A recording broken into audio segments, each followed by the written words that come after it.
Okay, the stream is live. Hello, everyone, and welcome to Adventure on so many levels. We're gonna play some Dungeons and Dragons. Dragons, guys! Yay! So we're back now that after a brief hiatus due to me being in South Korea for a month. But I'm back now, and so we're back. All but Mark, who's going to join us a little bit later, and Chooch, who is with us but out of phase while he manages to drive home. And he is doing so safely and not doing anything unsafe. I was just going to do this for the intro on the Ethereum one. Yeah. Now I'm camera silent. All right.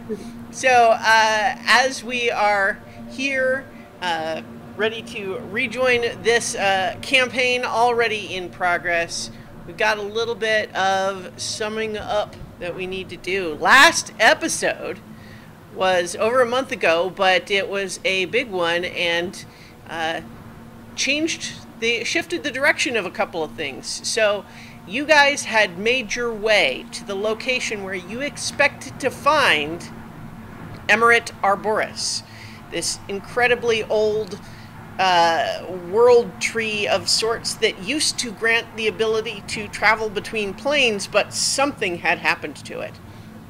Making your way through various obstacles and hurdles on your way, you discovered, in fact, that this location no longer held a tree, but instead a giant crater with a magic bubble in the bottom, and inside the magic bubble, an amethyst-encrusted dragon who basically told you that if you wanted the information that it had, you're going to have to deal.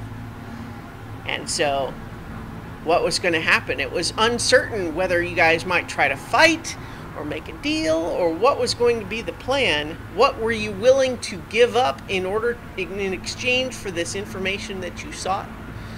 Well, as it happened, after some back and forth and discussions, it was revealed that this dragon was able to take specific memories from your minds, and that it found that pretty interesting. But when the idea of proposing... So, this dragon made it clear that what it valued most of all were secrets that nobody else knows. And what you guys ended up offering was for the dragon to be the only one to know that you saved the world. So if you guys managed to save the world, you have offered to come back and let it take that memory from you so that it will be the only one who knows what happened.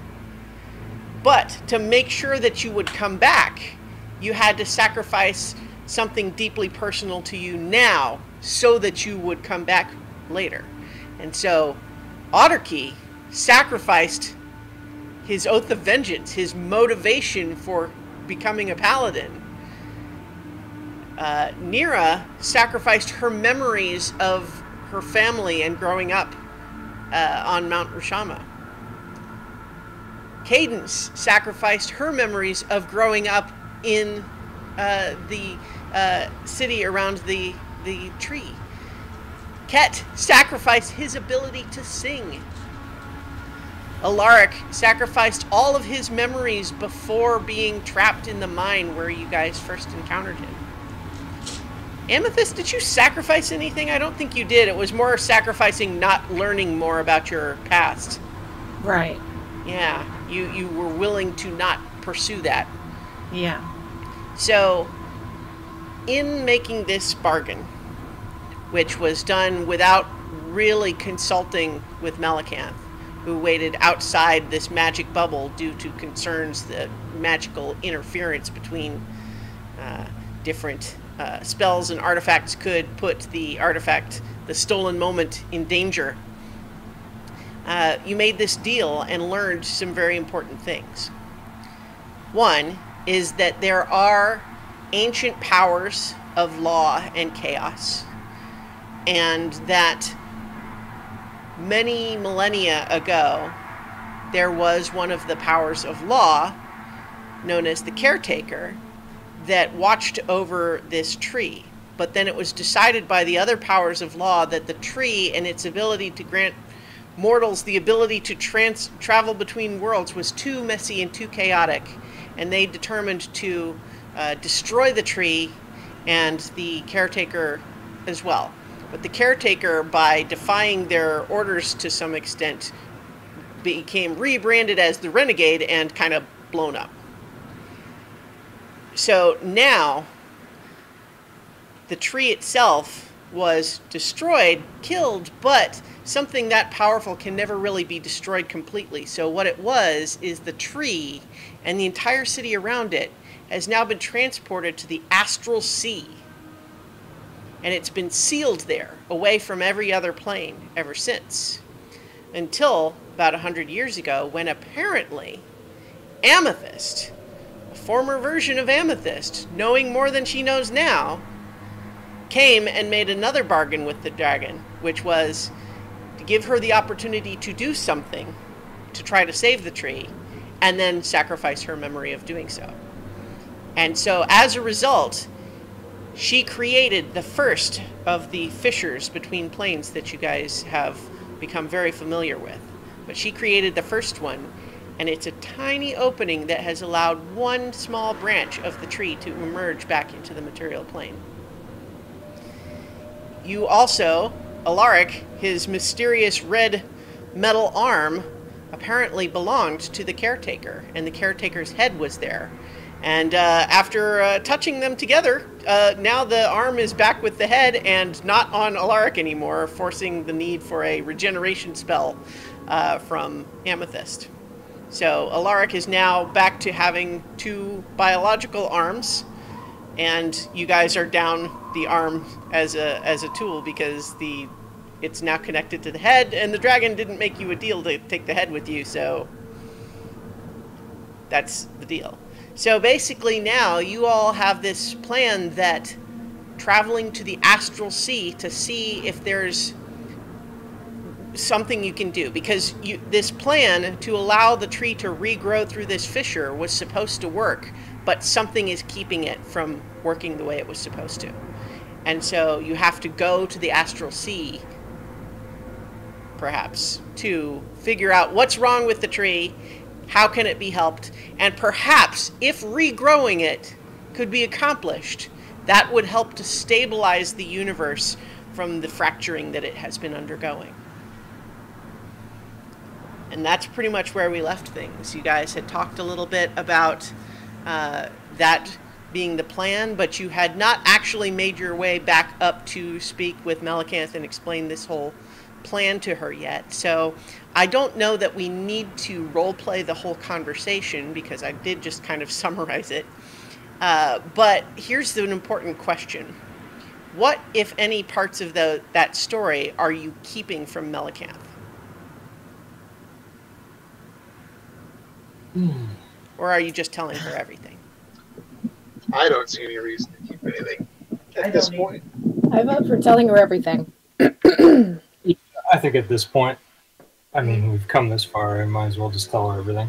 Yeah. If we want her time travel magic thingy to work properly, she has to have all of the variables. Mm-hmm. Yeah, but we also had the whole conversation too that in telling her, that means that we would have to take her memories too, because we can be the only people who know. Yeah. Yeah, that was she didn't have to know that part.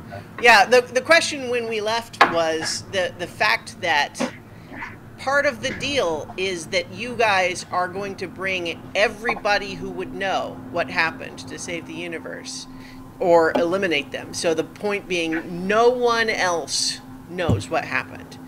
And so that means that if Melicanth is involved and sees and understands how the universe gets saved, she's part of the deal.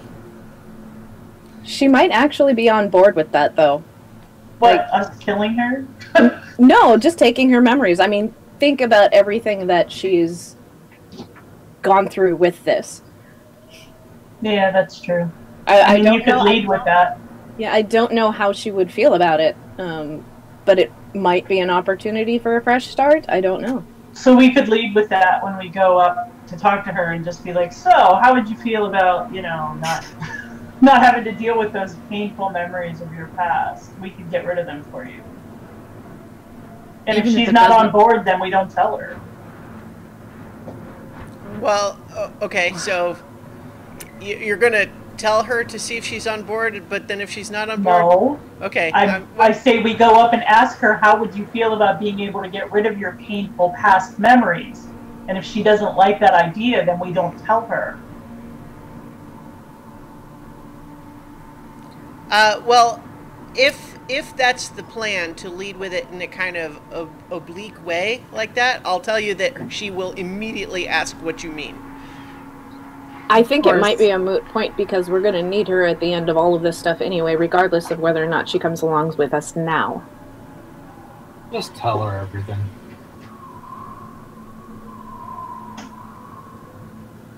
And then we'll have to kill Zora at some point because he knows what we're doing. All right, so is that the plan then? Yeah, I think we just tell Melicanth everything. Okay. So what I'll lead with is that she is horrified by the prospect of letting some strange dragon muck around with her memories and probably, maybe, do what it says it's going to do. But how would you know? If it takes memories, if it can manipulate your memories, how would you ever know if it's actually doing what it said it was going to do? So she's horrified by that prospect right off the bat, and the fact that you guys already submitted to this, she's like finds inexplicable. But she is willing to kind of take a step back and recognize she was not the one down there with you. If it was a choice between that and fighting it, and it seemed like you might all just be killed or something by the dragon, like, she gets that. And she also obviously wants to save the universe and makes it clear that she has been willing for some time to give her life for this cause, if that's what it takes. She is uncomfortable with the idea of letting an entity as potentially untrustworthy as this dragon mess around with her memories, but she is not going to torpedo a deal that has granted you guys information that you can proceed on. And if all else fails, we could just, if we don't want our memories taken away, we could just fight the dragon and kill it. I mean, sure, we'll lose that stuff that we gave up, but, it's fine. I can learn to sing again. I think she'll kind of point out, just like, well, perhaps it would be selfish of me to say so, but that would make me more comfortable. The idea of not having to give up. We'll cross that bridge when we come to it. We'll deal. Okay. Let's save the world first, and then deal with the dragon. Makes sense. We made all these sacrifices so that we wouldn't kill it because of information it has. It still has a lot of information about me, personally, and I don't know if I can find that anywhere else. I don't know if even my family can tell me that, the ones that I've met. So I'd rather not slay it unless we must. But I totally understand how Melicanth feels. Yeah, her concern is that, like, if she felt that she could have complete 100% confidence that it would be doing exactly what it said it was going to be doing, then that would be one thing. But she doesn't feel like anything could ever give her that level of confidence. And I cannot attest to I can't hear Viv at all. Oh, really? Yeah, I can't hear her at all. I couldn't hear Chooch earlier either when he was talking. Okay. I hear James and Jenny and you just fine, but okay. I don't. I've seen this happen before with Hangouts. Do you want to try just dropping out and coming back in, seeing if it helps? I think I'm going to have to. That seemed like it was important, so. Okay. I'll be right back. All right. Shit, I already forgot what I was going to say. I think mostly you were getting at the idea that you. Yeah. Well, are you back, Starla? I am back. That was so fast. Oh, I hear her now. Okay. Yeah. So I think all she had really said was that she kind of gets where Melicanth is coming from, but also the fact is that it seems like this dragon might be the only being to know more about her own past, and she made understood to proceed without that information for now, but she doesn't feel great about killing the only being that knows. Yeah, has that and information. also that even though I've had this agreement with it before, I have no way of knowing if it honored it or if it took more maybe it wasn't supposed to take all my memories. I don't know. That's kind So of it's like still an Melicant's unknown. exact point, is that how Yeah. do we know that stripping you completely blank like it did was actually what you agreed to? Like, you have no control over it. Yeah. And so that's her primary concern. It's like, if she felt like she could completely trust it, that would be one thing, and she might be willing to submit to that, but she sort of considers this dragon to be a fundamentally unknowable and untrustworthy entity. Amen, sister. But that said, it seems clear that it has given you actual, real, valuable, operable information that is important to the mission at hand, and you're also not all dead, so Yeah. it's hard to argue too much with the results in the short term. And it's, might just be that the price that is to be paid later is higher than you'd like. But in the meantime, so the next step would be to decide what's the plan. Are we in the Magic Mansion? Is that still... Yes, so the Magic Mansion, Magnificent Mansion, was cast just outside this, just to refresh everybody's memory about the geography of this area, is that you have a city-sized crater where the tree in the city used to be.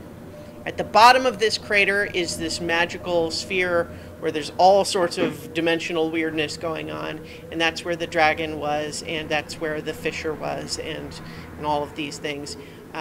You guys are just outside this magical bubble on a road that runs down along the rim of the crater. Around the crater itself is another magical hemisphere that is an incredibly powerful illusion spell that is what was hiding the crater from view from outside. But when you guys were granted entry, there was a tiny little tunnel through that bubble that you could pass through. But right now you guys are just outside that interior bubble, and you're inside the Magnificent Mansion having this conversation. And with you, of course, is your little Almiraj friend, Arwen, and your Aarakocra friend, Feathercrest. And she'll remind you that if it's the Astral Sea where you want to go, that there is a big fissure to the Astral Sea in the elemental plane of air. Kat, didn't you pick up one of the crystals from that dragon? Yes, Yeah. I did. Mm-hmm. So I'm gonna look at Melicant. Maybe there's some way for you to, I don't know if you can analyze this or what you might have to do to take a look at, get a read on its magic or something of that nature. The crystals kind of power what it does.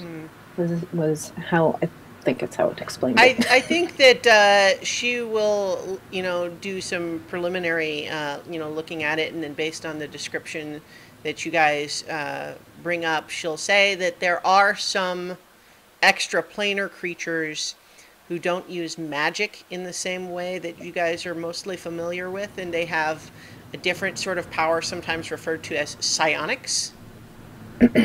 And that she believes that these crystals are allowing the dragon access to psionic power. And that is probably how it does what it does with memories and so on. But she couldn't really tell you more than that. She is not familiar with gemstone dragons.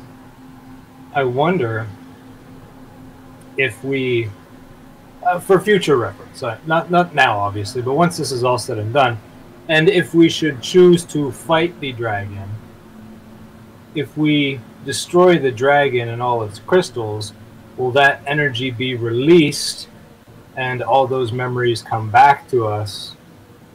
Or is that something the dragon has to impart, herself? She says she couldn't rule out the possibility, but it's also a little bit like saying, if you write down all your secrets in a book and then burn the book, you don't get the secrets back. She does suspect, though, that if the gemstones on its body were shattered, it would almost certainly interfere with its ability to use the psionic powers. Right. Okay. So maybe you wouldn't be able to get your memories back. Yeah. Yeah. I don't know. Just spitballing. Put a paperclip in that, you know.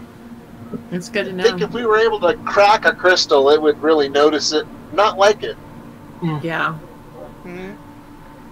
Whether the memory comes back or not, it's, that's like antithesis to its being of losing memories, I'm sure.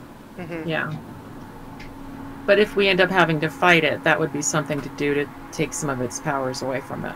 Yeah, she suspects that the fact that it can do these weird things and has these gemstones all over it are almost certainly not unrelated. They're And I mean, it was willing to give me one so freely. yeah. You know, it's like I didn't have to. I just said, "Hey, can I have one of your gemstones?" She asks if it looked like like, was it wearing them like armor, or did they seem to be growing out of it? And the answer is they seem to be growing out of it. Right. And so it's possible it can regenerate them at some rate. Yeah, but if it, how do I say this? If it knew that by giving me that, it would be turning over some of its secrets to its power, or be able to find a weakness in it, I don't think the dragon would have done that. Yeah, as you recall, it made the decision to give you that little chip fairly casually. Yeah. Okay. So about that astral sea. I mean, is that what you guys want to do? I mean, is that the next course of action here? I'll reiterate that although Mark is not here, he'll be joining us a little bit later. I did feel out from him a little bit where he was at with all of this, and he certainly wanted to say that his feeling is that pursuing this tree and perhaps seeing if there are more pieces of the caretaker that could be recovered, that restoring it to its full self would probably also be helpful. And that if that means the universe could be stabilized even separately from restoring the stolen moment, that certainly seems like a desirable thing to do. So, Cadence and Ket, you guys were, like, when you originally were out adventuring, you were looking for this man of metal, correct? No. Yes. Well, Sort of. We sort of. kind of. Yeah. Like we had heard the rumor that it might help us get home. Yeah. So we had started searching for it. We started searching for something. We didn't know exactly what we were searching for. Right. Did you have any other leads you didn't explore before you got, petrified? Maybe? That is a good question. I don't remember.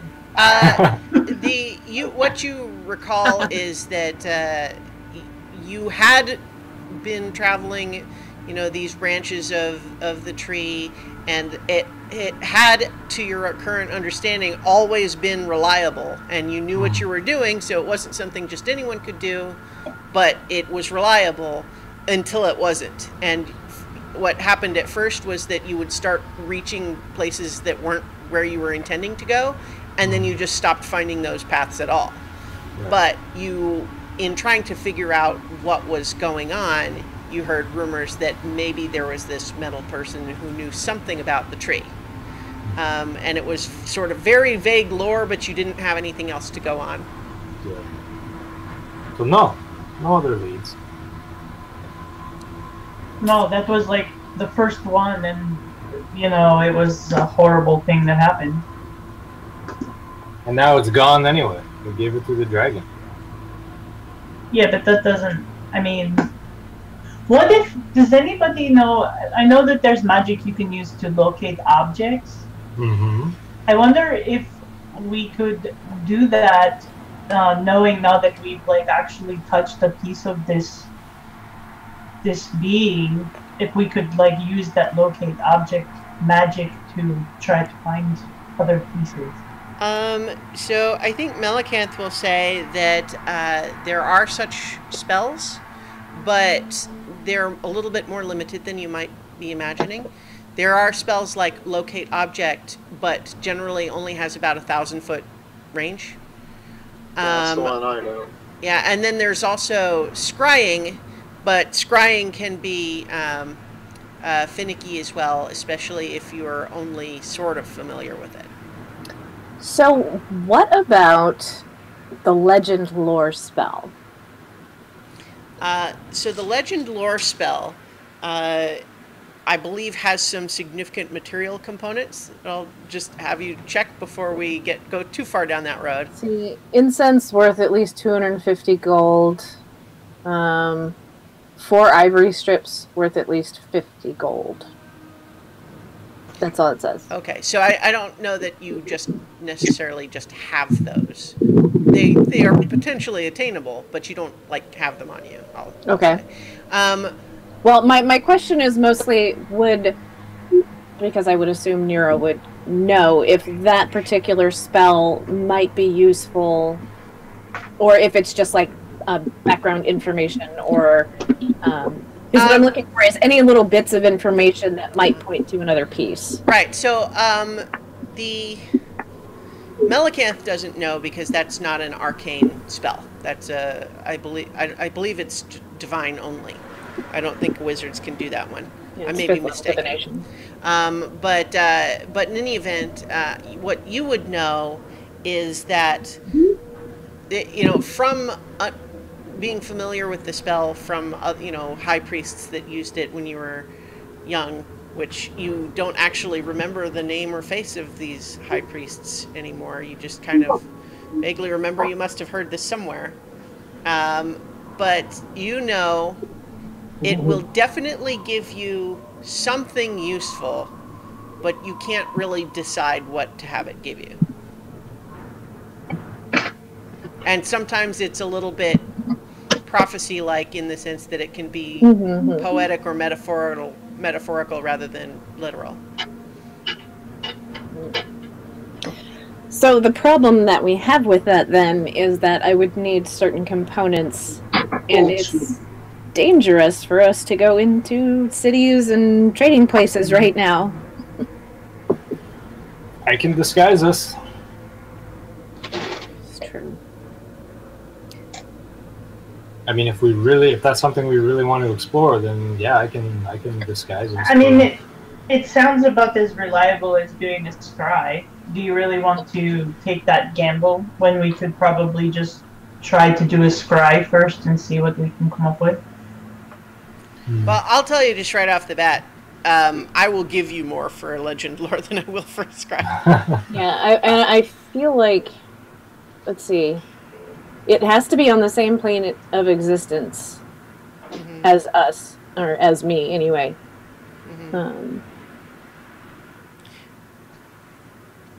Yeah, I'm just reading it. I think what you know is that probably what would be your best bet is to just have the subject of the spell be the caretaker, and it will tell you something important about the history of that being. Right. But it's a moot point until I can get ivory strips. Yeah. Time to kill some elephants. Oh. No, elephants. Yeah. So, whereas scrying, it also has to be on the same plane of existence as you. There's a possibility you wouldn't find it at all, but even if you do, really what you'll see is, like, you might see its immediate vicinity, but that doesn't necessarily tell you where that is. You would just have to hope there's visual clues or something. Right, legend lore is specifically for things that are of legendary importance, so I feel like...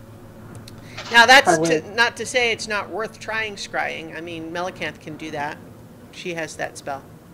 I have it too, but not equipped at the moment, so... Also, I'm just thinking, yeah.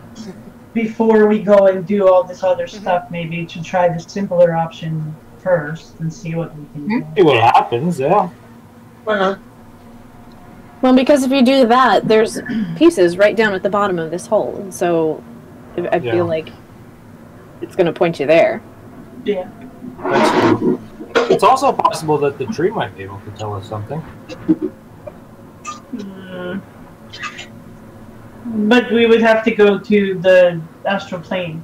Like the tree, when we got close to it down there, that thing was like powering up to destroy us. So we can't really even get close to it. On this plane. On Yeah. this plane. We don't know that it can travel to the other one.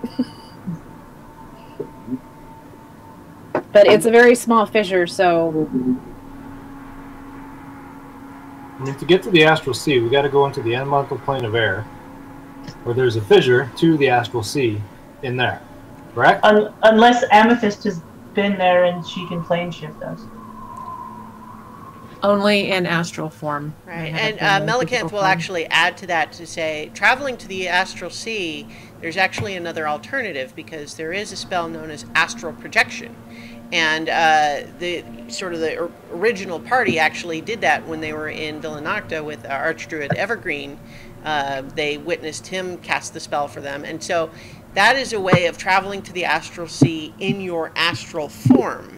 And the benefit of that is that it essentially lets you do whatever you want in the astral plane, but if you are killed there, you just pop back into your real body. You wouldn't die for real. Now, that said, there is the caveat that there are some things that can actually interact with your astral form in ways that could kill you, but certainly that's also true if you're really physically there. We would also need someone to watch over us while we were, True. astral projecting. Yeah. Make Your sure that physical nothing- bodies are helpless while you're astral projecting.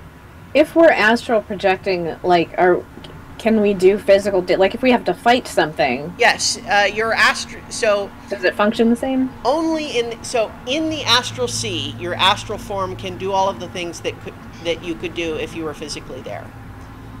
The astral form, if you tried to go from the astral sea through a portal to any other plane, it would actually poof your physical body there and you wouldn't be astral projecting anymore. And that's actually how a lot of people, that is one way that people magically go from one plane to another when there's not just convenient portals, is that they can astral project into the astral sea, find a portal from the astral sea where they are more plentiful, and Cadence would know that. That's another way that there are sometimes portals, but it just requires very powerful magic to be able to do that. Incidentally, I think at about this point, Nira, you get a little voicemail ping in your brain. And what you hear is Zoreth, who says, Nira, the tree is besieged on the astral plane. Seeking it wastes time and risks all of existence. And then there's kind of a long pause. I regret what happened in the Shadowfell.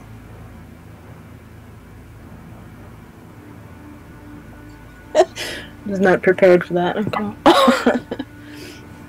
Don't Everybody cry else about is it. just So like, why are you everybody doing just kind of sees me freeze, kind of like a deer in the headlights. Yeah. Like, Yeah, everyone's just kind of like, oh, Nira, you're frozen. Yeah. Oh, can you hear us now? Yeah, okay.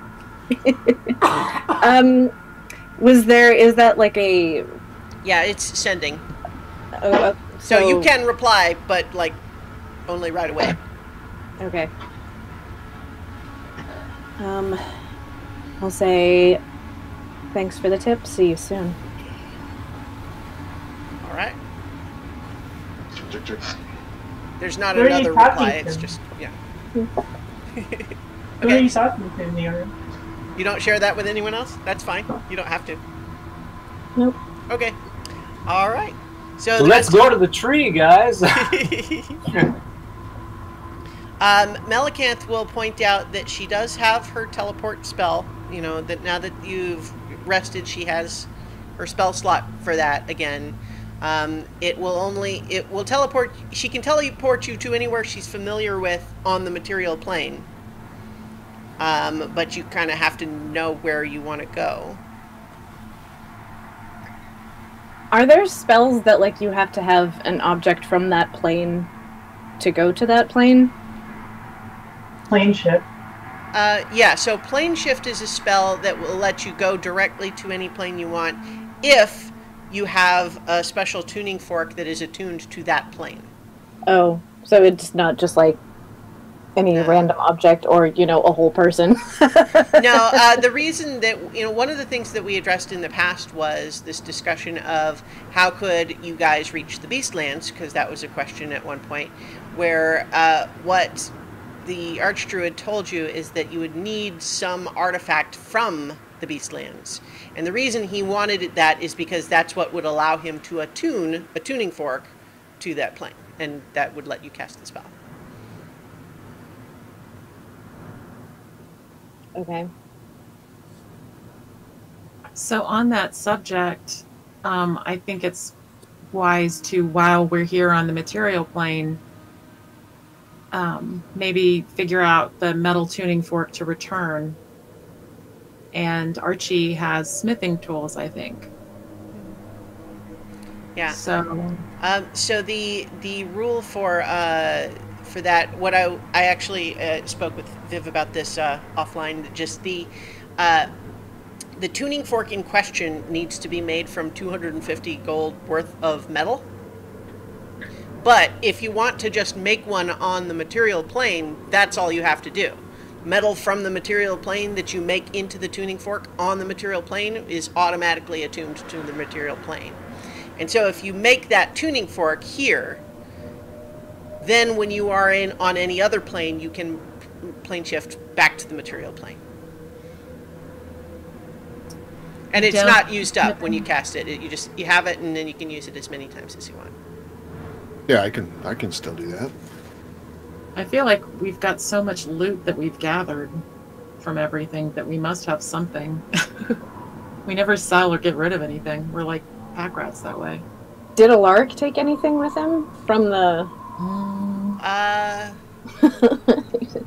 anything with... Metagame, I did share with everybody at one point. Would we have to make it on that plane? Oh, that's right. There's a Google sheet Yeah, called... We have to make it here. Yeah, so something that we made here with stuff from here. But Feathercrest will say that she's from the elemental plane. So she has things from the elemental plane of air. That's where she's from. Uh-huh. But she'll also remind you that she and Alaric came back from there through a fissure. Mm-hmm. That was, a day's hike or so away from where you guys had that gigantic battle where you captured a god and all sorts of other apocalyptic stuff was where happening. We just left everybody. Right. So there is a known fissure that goes there, and that's where they came through for the first place, but it's not clear if that's a safe place or not. And also, if we went through there, like, wouldn't we have to have some kind of a ship or something? Yes, probably. I think Alaric just will be falling forever. Alaric can remind you what happened when he went through without any such means of traveling. Yeah, is that there is land in the elemental plane of air, but you can't count on I think those of you who know can cast the plane shift spell would know that if you envision a location, you could potentially envision like a specific piece of land. Like that Feathercrest could describe for you, for example, like a city, and that would be not a sure thing, but a possibility that you could arrive there, but you would still, to go where the actual fissure you want is, would need a ship of some kind. Which would be wise then if we could get to a city that she's aware of, then maybe we could hire a ship. I think the problem is getting to a place, only one of us has wings, so. Well, actually, I have something that could help us with that. I can summon a winged mount. Would the Windwalk spell work for that? Well, there's Windwalk, but it sounds like we'll be. How long do you think we'll be traveling? Because if it's that far. So I've got this. Yeah, Feathercrest will say that it's quite a journey from the city, if that's where you were going to try to go, to where the fissure to the astral sea is. It's a significant distance. So I have this fun little ability where I can turn others into beasts. I could turn y'all into birds. There's that. I'll also just remind you that you have that Qual's feather token that you got and as we part got of the. that Qual's feather Yeah. token that we. It was Summon a giant Melicanth bird. reminding you of that because it was, of course, that was one of the things that was like her old party's stuff. So The only she thing knows is- how to use that. It can only carry 1,000 pounds. I don't know how many of us that is. I would absolutely rule that that's enough for all of you. Oh, well, let's go in style. Do y'all want to be birds or do you want to ride a bird? I'd rather.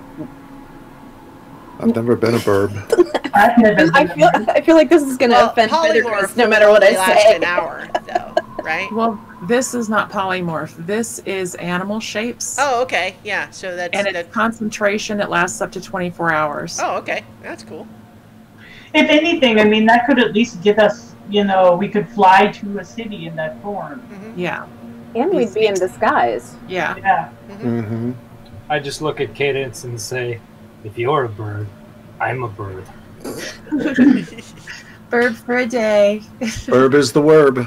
Verb. So, do we know where we're going though? Because once I change us, it's not. I don't think that we can pop in and out of it. I think that it lasts for 24 hours unless I drop concentration. I think unless- Feathercrest will volunteer to, like, she would say she is willing to get you guys to that fissure, but that she really never signed on for any of this and has really only been hanging out because she has nowhere else to go right now or any way to get there. But she would be willing, if you guys all go to the elemental plane of air, to get you guys to where the fissure is, but then would want to take her leave. That's totally What fair. about the city? How would we find the city from there? Well, no, so what she's saying is that if you plane shift to somewhere, like if you, like, it depends on what you want, where you want to go. If you're just going to show up poof into nowhere, then it's harder to find where you're going. She says she could lead you from the city to where the fissure is. Oh, okay. That Into the fissure. astral I think plane, there's yeah. multiple fissures involved here, so. Yeah, because we were talking about the one that they came through. But Right, what yeah. if... No, what so if- she wants to go home to the elemental plane of air. She does not want to go with you to the astral sea. That's Understandable. How far was the fissure that that Feathercrest and Alaric came through from the battlefield? Like, could we? It was Could like we- a day and a half hike. So we could travel to that fissure and go through that fissure Yes. rather than like plane shifting and trying to mess around, and then we're already through a fissure Right. into. Yeah, and that one comes out like in the middle of space. So air. There's not land at that one, but at the same time, that's, if you guys have planned for that, it's not necessarily a problem. We fly through like birds. Well, so I have a platinum bar, and so that's 500 gold pieces. So if he used half of my platinum bar to make a tuning fork while we're here, Mhm. then that would give us a rapid transit back. Yep, that would work.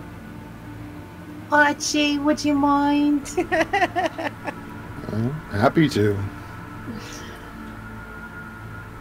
I pulled Get up right on that order. Alaric's character sheet just to see if he had like significant stuff to mention.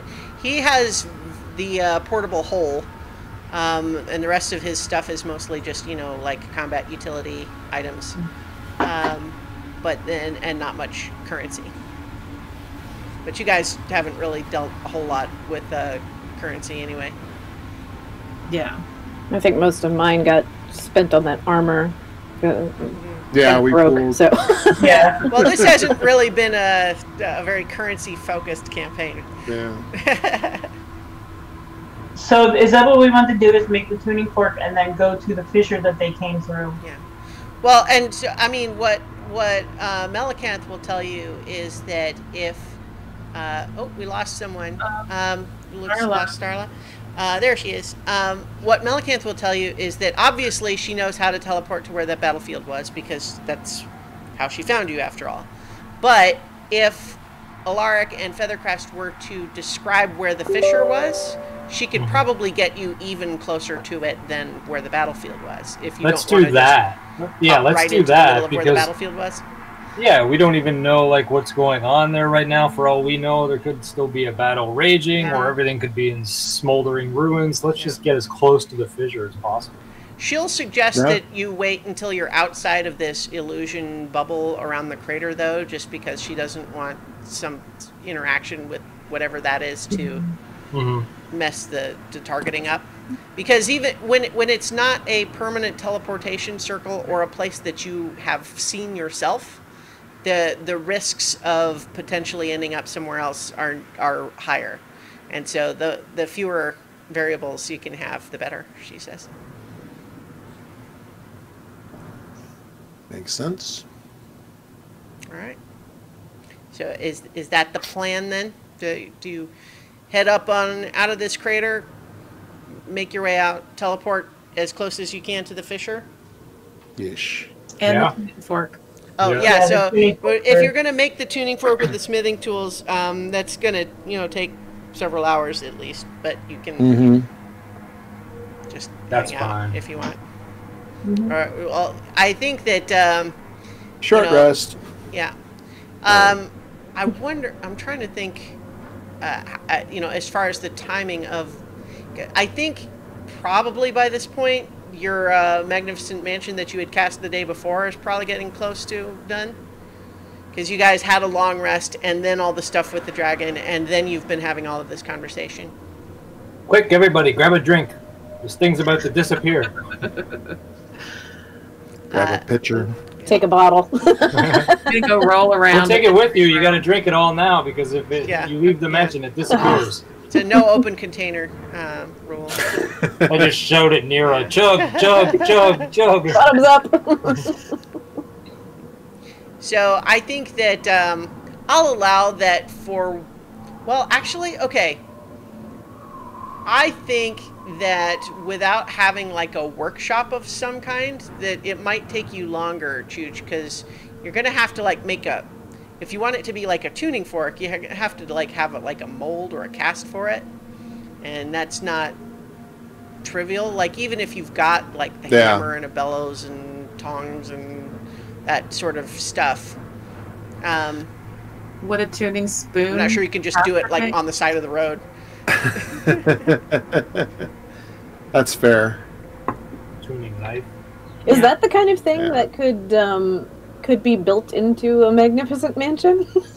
Oh yeah, Yes. yeah. Oh, But yeah. I don't think it would. So I don't think it was part Quick, of the where's the previously forge? cast one. Yeah. I don't. But you could. Well, right, but like the Yeah. next, like yeah. Next What time about I a room cast of it, require- I'll put in a forge. Right. Yeah. What about a room of requirement? Can we have one of those?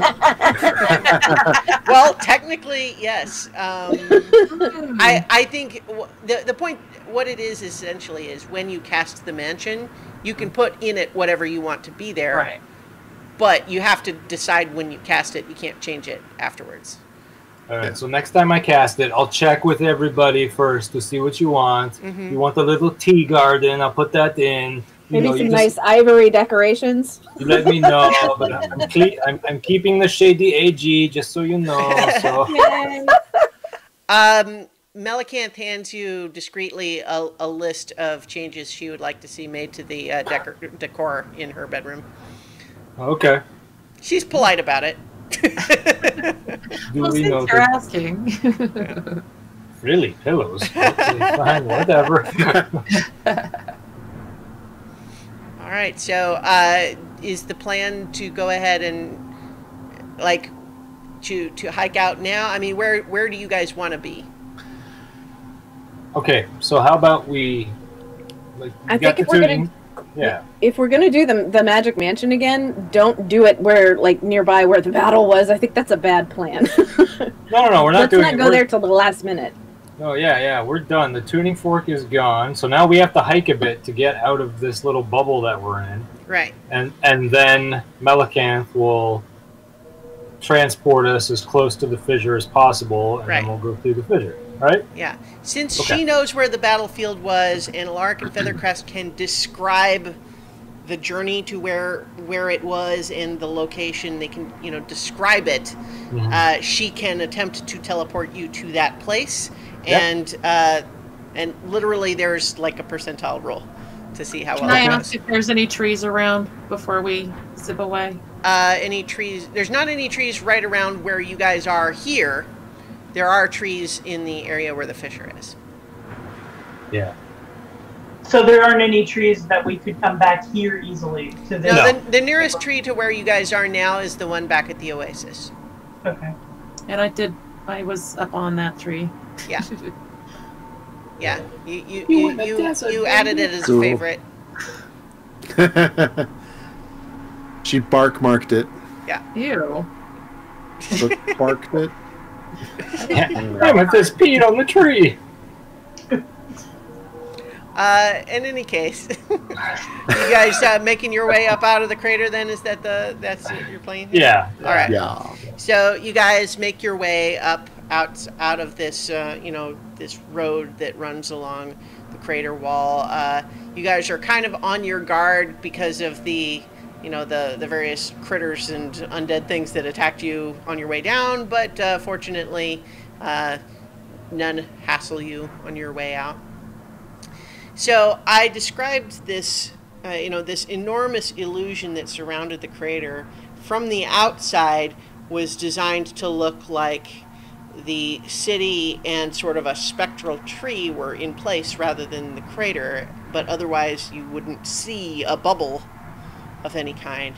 But from inside, you definitely see that there is sort of a translucent like dome over everything that kind of swirls with magic energy, and you can mostly see through it, but down around the base of it, that those magical swirls are a little bit more opaque and it's a little harder to see. But you have this road that you're following that leads just exactly to where you came in through. And so there's this little narrow, it's like about 15 feet wide tunnel that you passed through. And as you are making your way and you approach this little tunnel, you see, as you are approaching it, that about 50-60 feet outside of the tunnel there are two small tents. I say small, as tents go, it's this is like a 4 to 6 person tent, so I guess that's probably a big tent. Anyway, it depends on your perspective. Camping tent, not like circus tent. And so there are two figures, like one seated by the front of each, that you can only just make out. But if you guys want to make a perception check to you guys are still like 120 feet away. You're seeing them through this narrow tunnel. I will definitely make a perception check. Yeah, I'll make a perception check. 12. 21. 18. Well, I think that both Nira and Ket would recognize that these two figures look like Githzerai. So you may recall that the Githzerai were the lawful neutral delegation that came along with the Celestials and the Devils as the sort of lawful coalition. So they were one of the allied forces during that big battle. And the two figures by the tents seem to be Githzerai. Do they appear to be, are they just sitting there? They or look like they're in, meditation seated positions.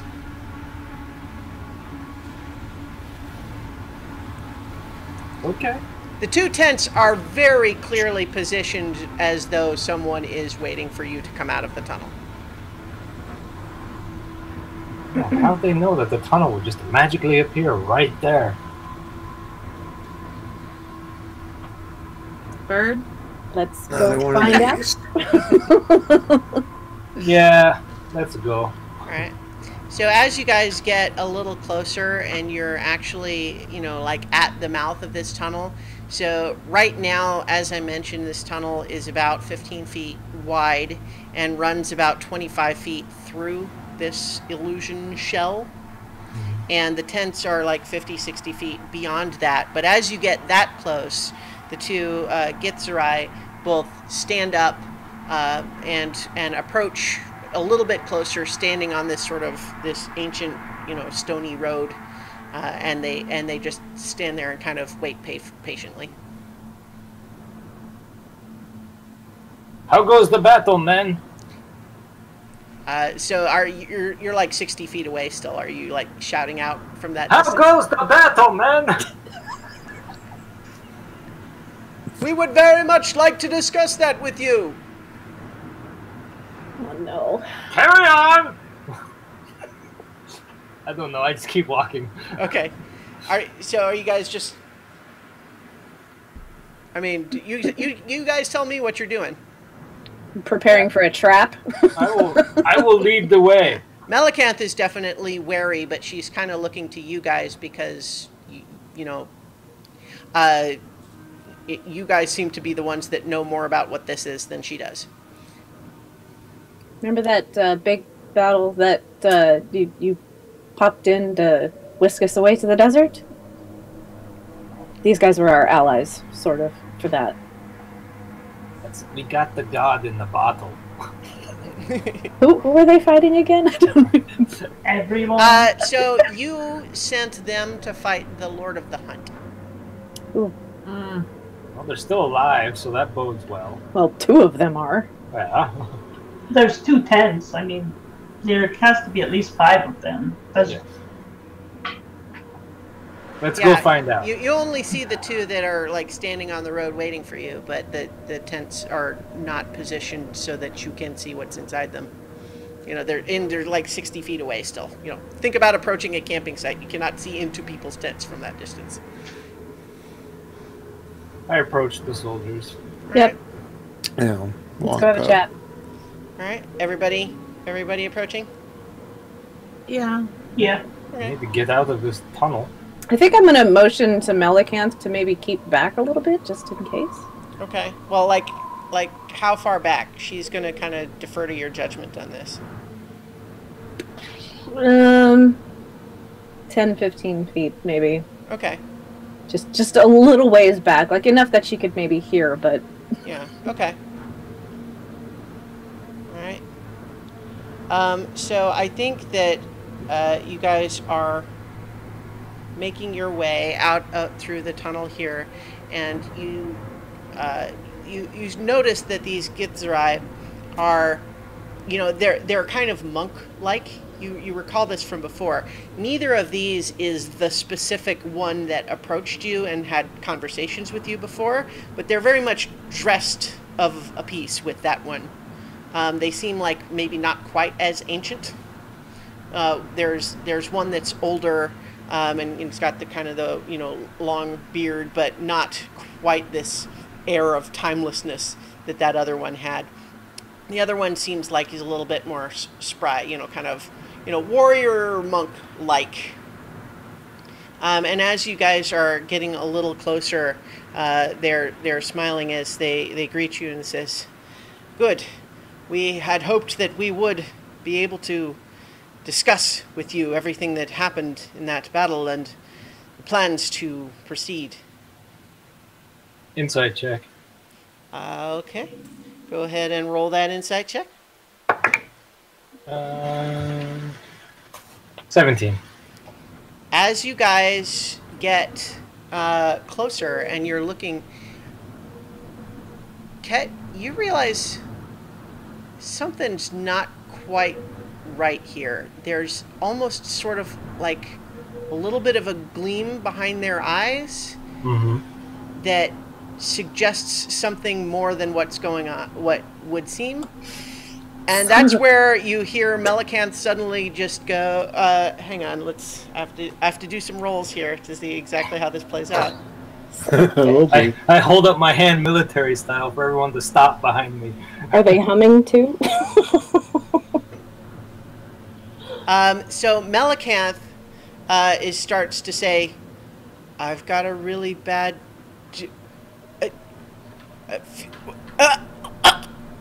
and you look, and if you turn back to look at her, she is like rigid, like held in place. And here's where I'm going to shift the tabletop ambiance to the track called Field of Heroes. Is that tunnel still open that we just came through? Like, can we We're run going back through- through it? Yes. Switch the track to fucking Slayer. So Wow. a bunch of things start to happen all at once here. So hang on, I have to. This is a lot of moving pieces, so let me describe what's going on here. Okay. You see her freeze in place, and actually, let's go ahead and switch to the map.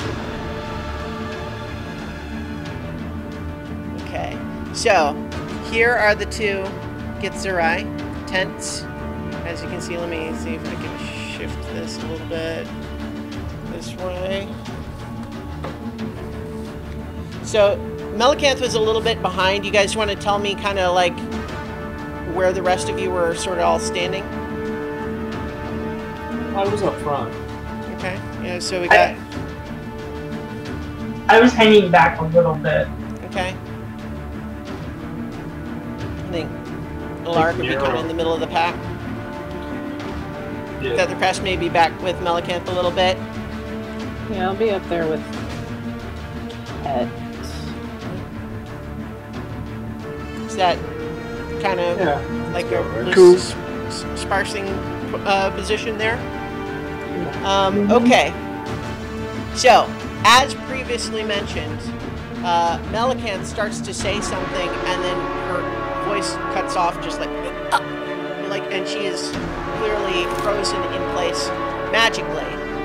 And then you see an awful, horrible-looking figure emerge from one of these tents here, and casts lightning bolt. And I need Nira, Cadence, and Feathercrest to make a dexterity saving throw. Even if I'm I immune guess, to you know, it, well, so it depends with Nira Just on like whether, are you trying to jump dodge in it? front of it.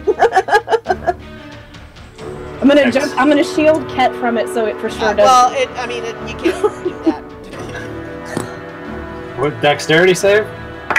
Yes. Alright. 16.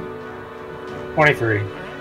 I turned the music down a little bit. Let me know in chat if that's better. So did everyone beat 15? Is that right? Yeah. Let me get Feathercrest's. Feathercrest did not beat 15. So that... yeah, hang on. How much? I've got my dice roller.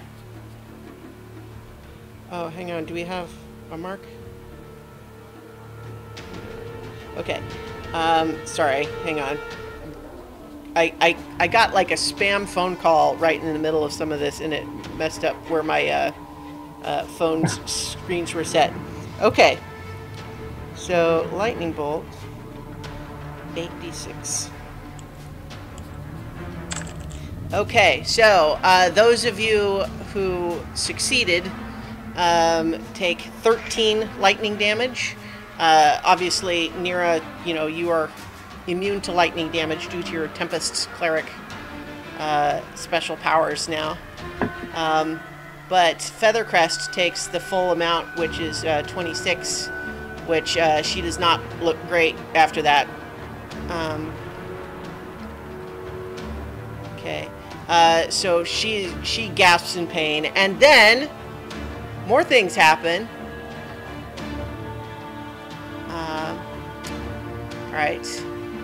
At this point, all of a sudden, a fog cloud starts to grow around the other tent. So anyway, I'm not going to draw it on, but this tent here, a fog cloud starts to grow around it. 20-foot radius fog. And there's clearly some movement happening within that fog. And you perhaps hear some soft voices muttering what sound like magic words. But you can't really see what's happening inside there. And then all of a sudden, I need everyone to make another dexterity saving throw. Forget those +4s when you're near me. I got a natural 20, so 22 total. Oh, we get +4 if we're near Archie. If you're within 10 feet of Archie, yeah. Okay. So that means Cadence Be and inspired. Amethyst and Alaric and Nira and Ket are, but Feathercrest and Melicanth were not. 31. Okay, so again, we're looking for. Hang on. Where's my? There we go. We're looking for. Where's the DC for this? Okay, so we're looking for 16. Yep. Archie fails with a 9. Okay. So the.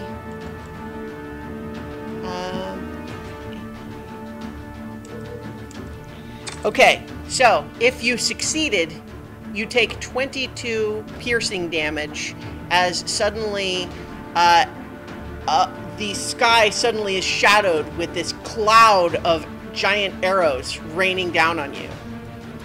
And so if you failed the saving throw, then you're going to take 44 piercing damage. Although, Archie, don't forget, I That's think one of magical your things piercing now. damage? It is actually. So I was normally thinking an arrow wouldn't be, but this is specifically a magical arrow volley. So, Alright. so that's 44. Oh shoot, probably Alaric needs to be doing this too, huh? Yeah. Someone, let me see if I can do this for Alaric.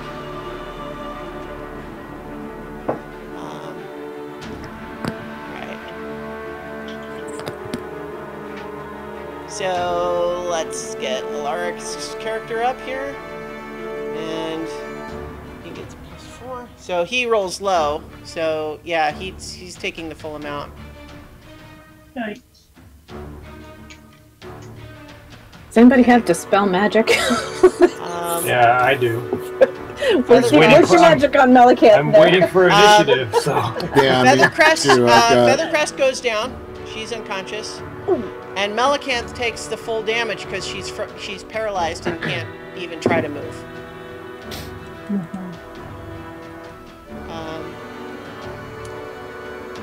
All right, so now we're gonna roll initiative. Yay!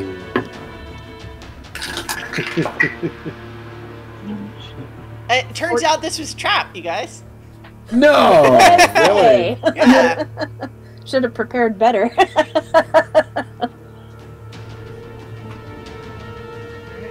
So, let's see. Alaric got a 15. Archie? 6. 6. Amethyst? 19. 19. Nira? 11. All right. Ket? 18. Okay. Cadence? 17. All right. So let me get everything ordered properly here.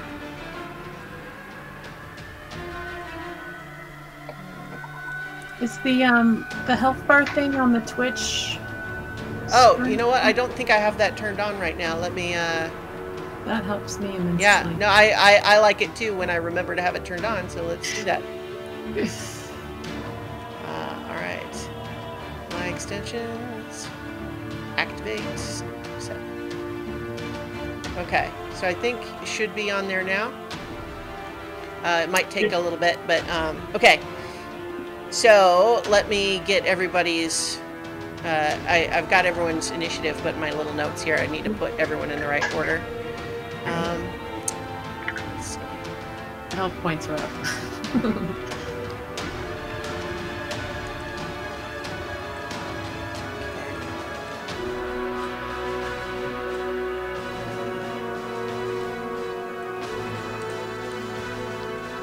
Okay. So I had to switch away, so I lost the chat like archive that had happened. Did someone confirm that the music's better volume now, or is it still too loud? Yeah, it's better. Yeah, someone Okay. confirmed that it's better. Good. I think it was Mother Dragon. Great. Okay. I think I've got everybody in order now. So actually, Amethyst is up first. So as a reminder, you do see the two Githzerai right here. You see what appears to be some sort of a monstrous humanoid figure that's blue-skinned, horns, like 8 feet tall but kind of hunched. Has emerged from this tent, and now this tent is surrounded by like a fog cloud that's completely obscuring any view from inside it. So I'm going to cast Dispel Magic on Malakanth. Okay, and you start to do that, and this this hag creature here counterspells you. Bitch. What level were you casting it at? Well, unless you were specifying, I'm assuming it was the basic level. Okay. But now you know that's in play. Hey, y'all, did y'all see that? So, bird? So, the, do you want to move at all? I'm going to stay near Malakanth. Okay, so, like, maybe even, like, down back here, or? Yeah. Okay. Yeah, and you can definitely see she is magically, like, paralyzed right now, and just looks very unhappy about that. Okay. Ket, you're next. I'm going to cast Dispel Magic at 4th level on the fog cloud over the tent. Okay. Yeah, so I don't think, you don't get counterspelled for that. Right. But as you, so you counterspell the, no, not counterspell, but dispel the fog. Right. And so now what you see is, I'm not going to like erase the tent drawing, but you see that the tent has been like blown upwards somehow. Like it's no longer like pitched. It's been disrupted in some way. Okay. And what you see inside it are 3 fae-like feminine figures that don't look quite human, but are, you know, a little bit too otherworldly to be human, standard humanoid, but they're the 3 of them are standing in there. Are they, like, can I tell, like, do they look like enemies? Well, how would you know? I guess. Okay, I will cast, as my second action, I will cast Shatter on the... Why do you have a second action? Oh, because I have the, that's one of my features now at the level. I have, hold on. Okay. Battle magic. When I use an action to cast a bard spell, you can make... Oh, sorry, 1 weapon attack. My bad. Okay. You can move, though. Yeah, I can move and make a weapon attack if I want. I want to do that? No, I'll just stay... I'll just stay where I am for right now. Okay. Yeah. That's my action. That's my turn. All right. So it is this the warrior-looking Githzerai. It's his turn, and he is gonna run right at you, Ket, and just start making unarmed strikes at you. Okay. That's a 21 to hit. Yep, that hits. Okay. Could have had more dice prepared here. I just spilled them all over my floor. Alright, so the first one hits, and it does... Oh, wow, that's double 6 on those 2d6 rolls. So that's 16 bludgeoning damage, and you feel as these strikes hit you, somehow, like, the physical hit is sending these flashes of, like, painful memories through your brain. And so you also take 16 psychic damage. Okay. And then the second attack is a 19 to hit. That hits. Alright. That one is 10 bludgeoning damage. And 8 psychic damage. So I took 50 points of damage from that attack, guys, just so you know. You guys have powerful enemies at this point, I should let you know. Alright, so that was that Githyanki's turn, or not, excuse me, they are Githzerai. That you recognize them, they're not Githyanki, I just said the wrong word. I don't want to confuse the issue. Okay, Cadence, it's your turn. I'm going to duck around Amethyst and cast Lesser Restoration on Melicanth. Okay. As you come around to do that, another hag is revealed from the tent, and she counterspells you again, or counterspells that one too.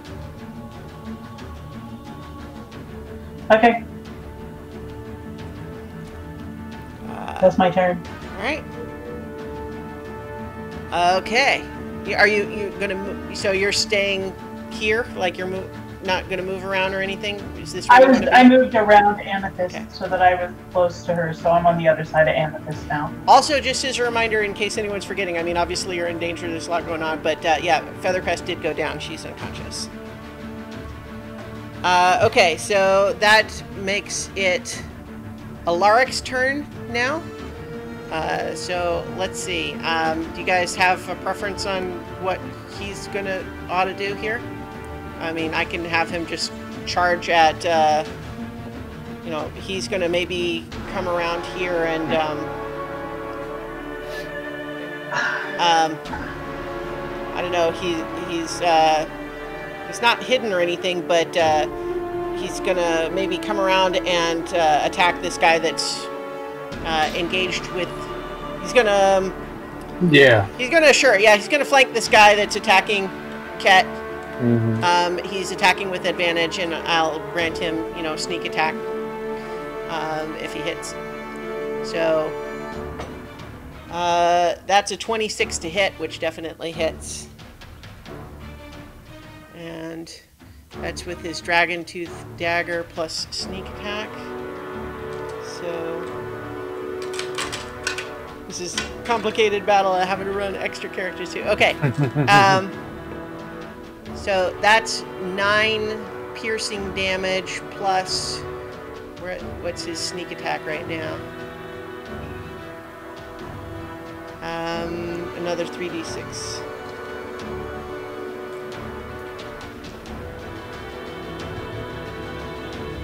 So that's plus 11. So that's actually 20 damage with that first attack to this guy. Alright.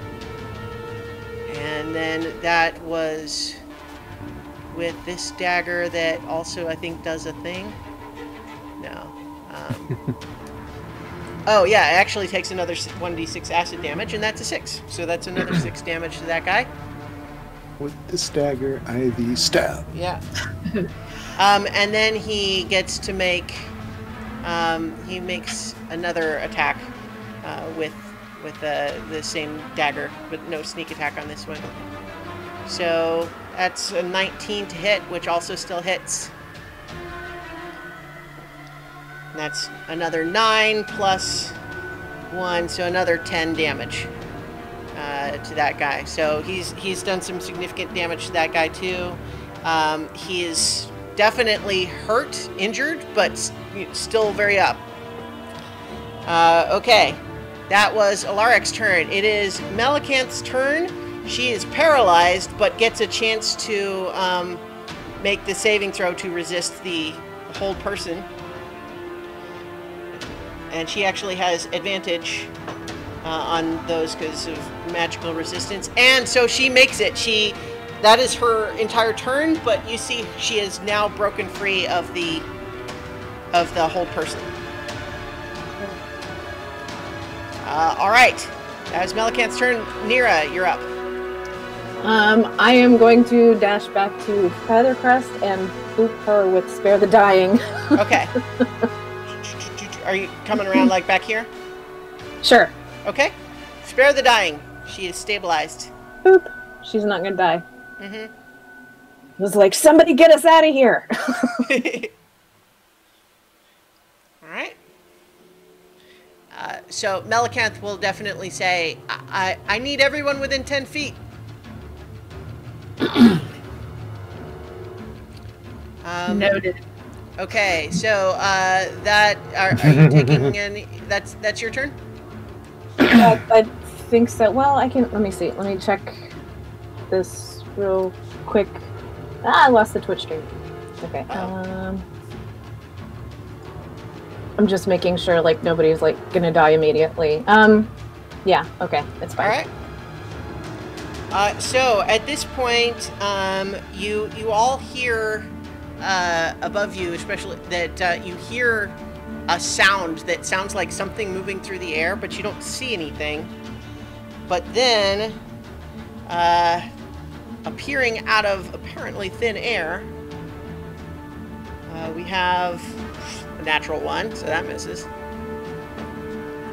A 29 to hit, and a crit. Okay. Giant arrows appear out of the air and strike Melicanth. Oh shit. Oh. So let's see, what are these? Let's see, so the first one, 8 plus 4 is 12, and 3 poison damage, so that's 15.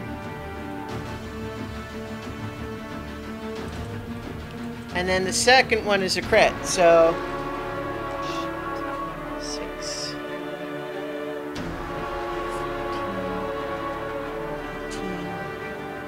and then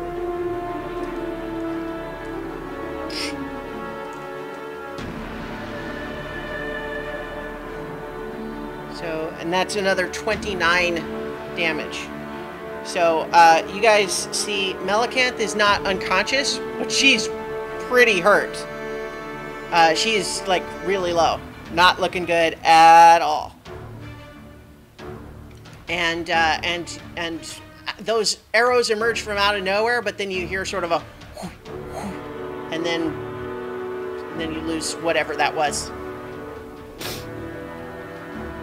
All right, that makes it now these things turn. And I'll just tell you they're sirens. They, you know what? They're just gonna run up and let's see. What is their speed? Let me double check.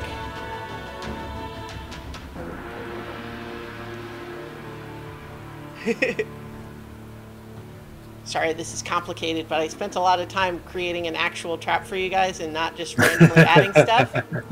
And so it was a lot of fun for me, just so you know, designing this thing to...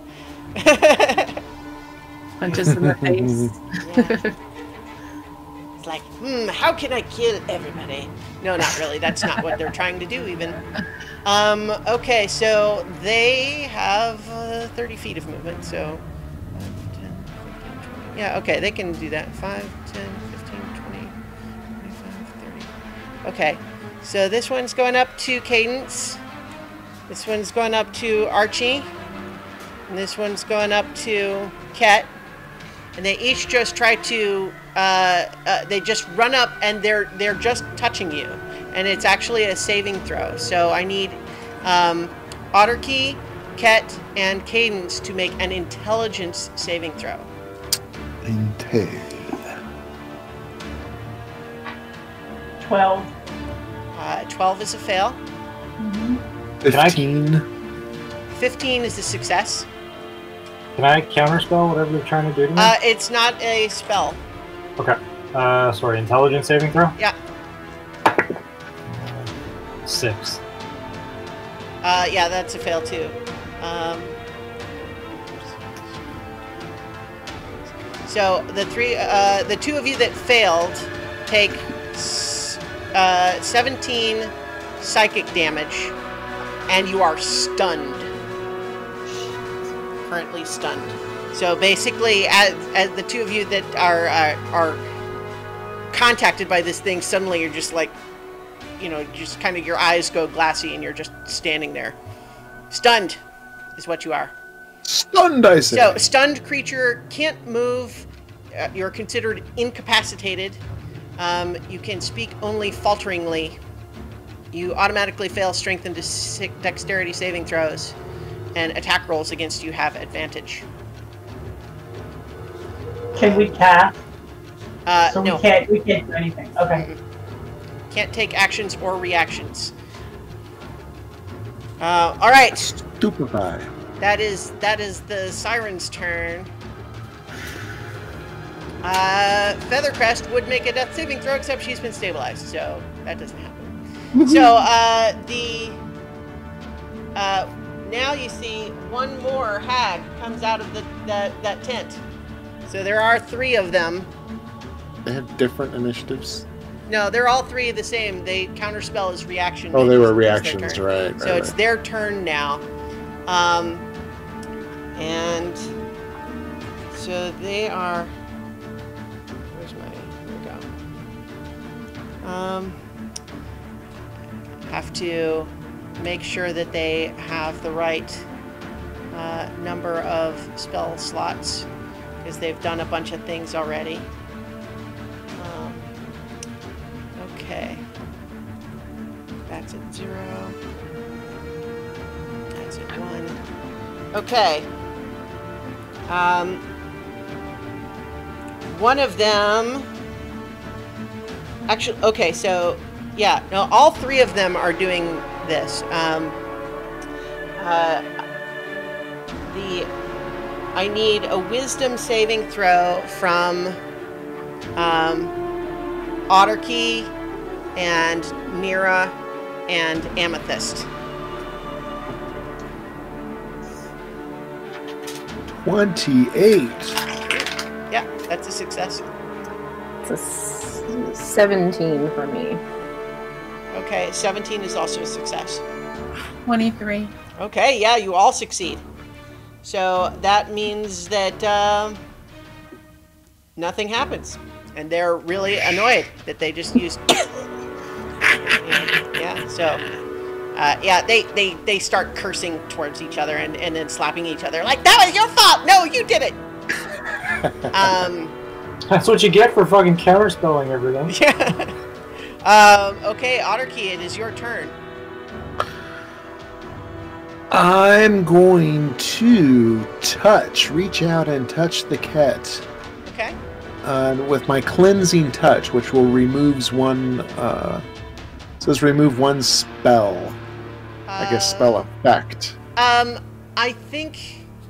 Yeah, so it's not a spell. Action to end one spell on yourself or one willing creature that you touch. You can use it a number of times. You know what? I will allow that will work in this. It's not technically a spell, but I'll allow that it works. Cool. All right. Do we still have? We don't have Viv on camera anymore. Is that is that on purpose or? I mean, that's fine if it is. I just want to make sure it was on purpose. All right. Yeah, when blinking. It's not. It's on your side. When you shifted everything around, first it was all black, now it's all white. Okay. Yeah. Oh yeah. Our thumbnail's still down there. Yeah. Okay, so I mean. Weird. Oh. Okay. Hang on. Googles. Should be. There we go. Okay, I don't know why that happened. All right. Yay, we got a Viv. All right. So I'm going to risk the opportunity attacks, and I touch Ket to cleanse it and pull him back with me. Yeah. Okay. Oh, yeah. Use your action. Right, so I can't pull him, but don't worry. then I'll just... I got me. Oh, I'm going to use my bonus action to give myself the Shield of Faith. Okay. And then back towards the ladies. Okay. Like As back Melicanth here? said, Melicanth said get within 10 feet. So. 3 opportunity attacks against you. Yeah. Yeah. So yeah, they do make those attacks against you. So I think You know what? They're actually they're all three going to try to do that same touch. No, actually, an opportunity attack has to be a melee attack, right? I think that's right. Yeah. Okay, Yep. so they do have one of those also. That's a 24 to hit. That hits. And then that one misses. That's was only a 10. And then a 21 to hit. So I think, Misses. only the one. Because of your crazy AC. All right. Okay, that's 10 piercing damage as she, as a sword seems to like appear out of shadows as she like reaches out to strike you, but then it's gone. Ooh. So it's magical. You know what? It does not count as magical for this purpose. I was just doing that Okay. for flavor.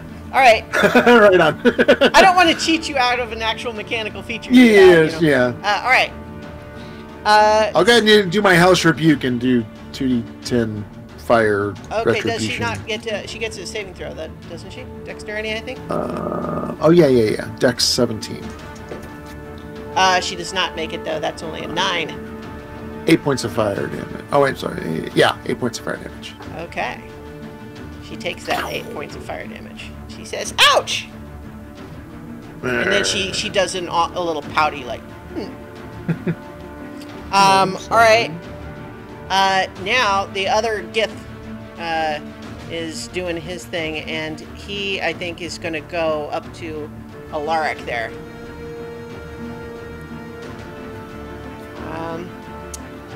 And he does, let's see, Temporal Strike. That is a 24 to hit. So that is 2d8 plus 4. 15 bludgeoning damage. And, oh my god, I need the roller for that. Holy cow, I can't believe... Okay, I didn't read this before.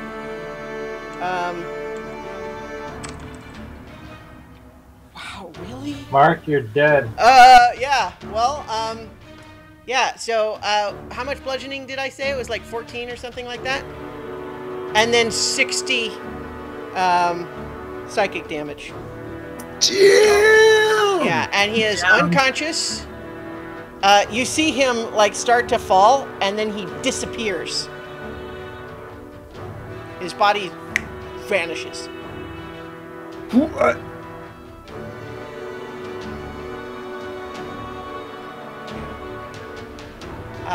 So, yeah, you don't know what's going on there. Okay.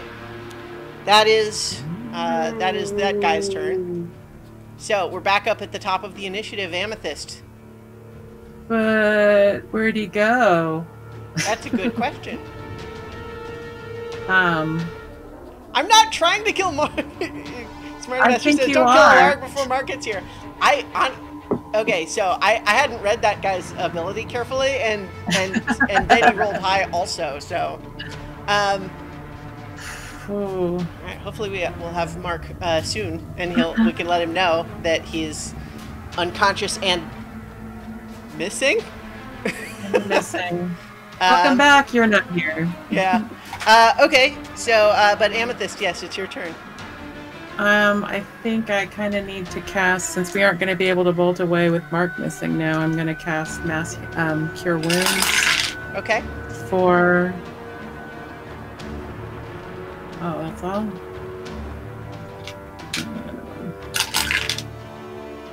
For 18 points to... God, who's the most damaged now? Well, so Alaric's Feathercrest not is here. unconscious but stable. Okay. So, So Feathercrest... Yeah. Melicanth is pretty hurt. She can definitely Melicanth. use it. Yeah.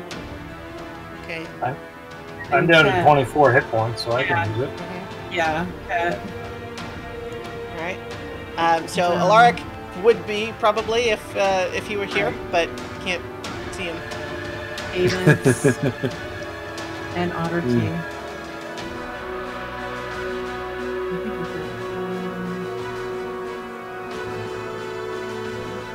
Yeah, he's gone so near Akina too. It's not much, guys. How much was it? 18? 18. Yeah. All right. That's Amethyst's turn? Yeah. All right, Ket, you're up. No longer stunned because of Archie's cleansing touch. Okay, right where I am, I'm going to cast Cone of Cold, which should hit the dude right in front of me. And I'm casting it towards the group there in the... Yeah, so you want like all of them? Yeah, that Yeah, makes I want sense. all of them. So Yeah. it's Constitution saving throw, is that right? Yeah. Okay, so let's do it in order. Looking for a 17 as a Okay, save. so this first guy does not succeed. Go ahead and roll the damage so I can just apply appropriate damage in order. Okay. So that first guy fails. So,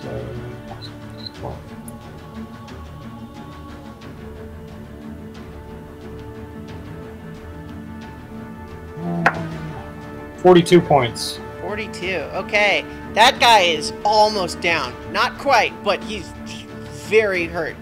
Okay. This guy here. The next guy, he got a 15. What was the DC? 17. 17. Okay, so this guy fails too. Yep. And it was, you said 42, is that right? 42, yep. Okay, so that's gonna be, yeah. He looks like he could still take some more punishment, but that's still a significant hit for sure. Okay, Mark just messaged. Anything I should be aware of? If you guys want to go ahead and message him too. Just pop on in. We'll fill him in when he gets here. Okay, so for the hags, they are gonna roll a 10, an 18, and a 7. So 2 of them fail and 1 succeeds. Okay. However, they are all resistant to cold damage. Ah. So one of them is going to take 21. Right. So 21. Okay, that's going to be... Right. So 2 of them are taking that amount. And then Right. one of them takes just 10. Okay. And then, as my combat action, I will strike the dude in front of me with my sword, Okay. with my rapier, and that's going to be 19 to hit. That hits, I'm pretty sure. Yes. Okay, so that's going to be 10 points of piercing damage. You kill him. Yay! All right, that guy's down. And that's fine. Okay. No opportunity attack from this one because it's used it already this round. If you were. Oh, okay. Then I will move back towards Melican. Okay. So, like that? Yeah, like right there. Okay. So, I think that it would actually be that gets turn next, except you just killed him, so he's gone. Cadence, you were stunned, if I am not mistaken. Yep. Still stunned, unfortunately. So, Okay. I mean, like, this is your first turn stunned, but you are stunned. Mhm. So, unfortunate.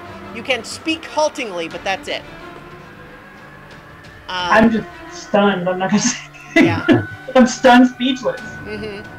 I think at this point, like, as all of this is happening, Melicanth's seeing you all gather around and you're all close, but Alaric, where is he? And I think some of you may be realizing that she's considering whether or not she should teleport you all without him. Do it. Do it. So it would be. Let me double check how this works.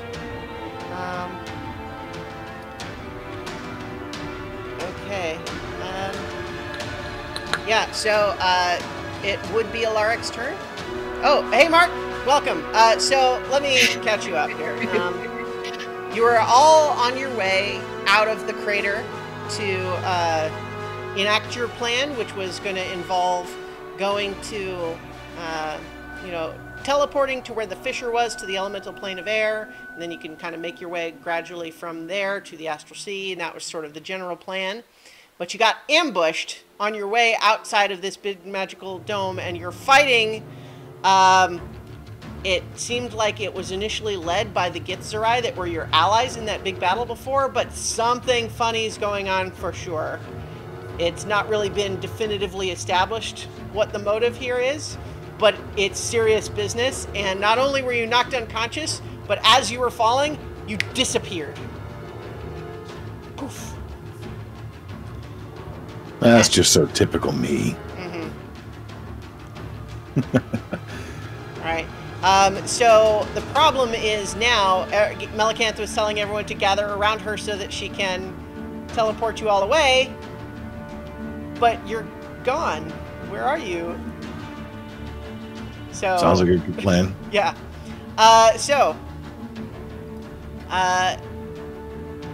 It's Melicantha's turn, and I think she's looking to all of you, saying, I think she's basically looking for consensus, because what she does not want here is to be blamed again for.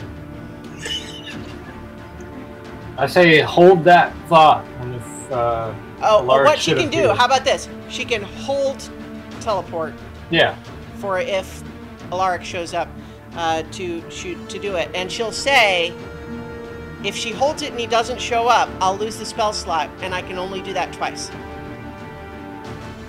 So if I lose the spell slot the first time, there's only one more chance. But so it's worth it. She is holding teleport in order to hopefully Alaric can be recovered. So Nira, your turn. So he has a habit of running off. He's got to be somewhere. If he didn't make a death save, so he's got to, I don't know. I promise, Mark, by the way, that I was not trying to do this to you while you weren't even here to control your character. It's not retconnable now, but I'll promise that wasn't really actually my intention. The dice worked against you, man. Oh, I was looking at the fact that I'm looking at death saves on my character when I enter. It's like, okay. Yep. We're about normal. It's rep normal. So technically we just passed your turn, but you're not making a save yet, because it's unclear to everyone what's happened to you right now. Okay. All right, so, but it is Nira's turn.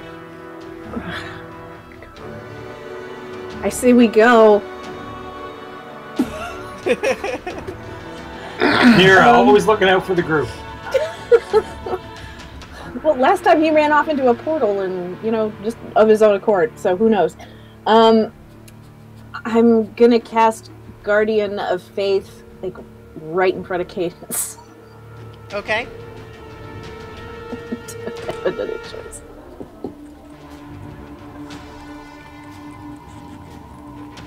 Alright. That's the sword and shield one, right? Yeah, and then as a bonus action, I'll use... What is everybody at again? Aside from Mark. I got an ad on Twitch, so I can't check his stats. I'm at 42. Okay. Update your D&D Beyond, because it looks like you're at 91. My D&D Beyond is updated. It's the Twitch that's not updating the thing on the sidebar. It might be lagging a little bit, but... So yeah, Twitch for me says 24 for him. Let me see if I've got... Is that one I can use as a bonus action? No.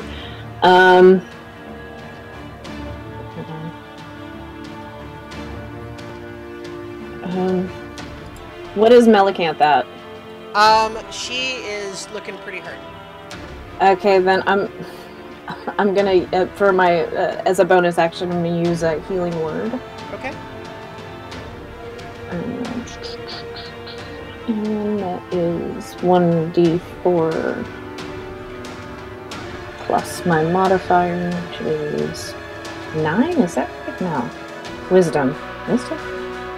4. Okay. Sorry. Okay. So how much was it? 6. All right. Better than nothing. Yeah. Another arrow zips out of the air.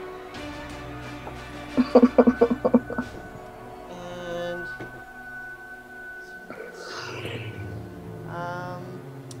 that's a 22 to hit, and it's going to be.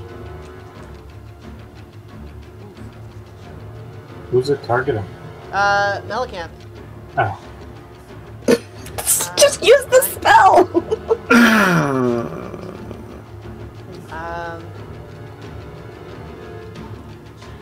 And so 19 plus 7, so 26.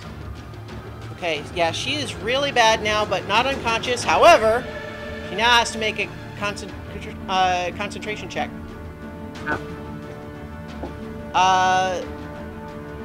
That is 16.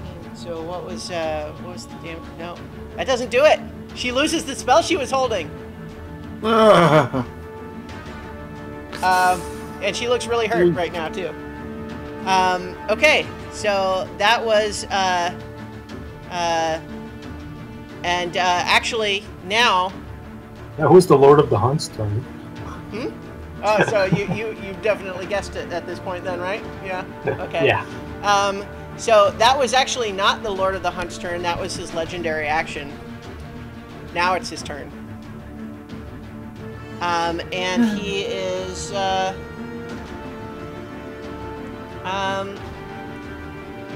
I think what he actually does is he looks at. You guys still don't see anything, but you feel something big moving through the air land like near you there. And what you hear is a voice saying, "Take her!" And then Ket, Amethyst, and Archie are all going to take a spear attack. Rude. And actually, you hear a little bit of a muttered, "My apologies, milady, but it is what it is." And so he is attacking Ket. Is he within 10 feet of my guardian? Yes. So he's gonna. How does it work? Dexterity saving throw. It has to beat Okay. 17. All right. Meter beat 17. He gets a 15, and I think he's just going to take it. 20 radiant damage. All right. Yeah, he just takes it. All right. So that was a 26 to hit, Ket. Yeah, that hits. And then, let's see.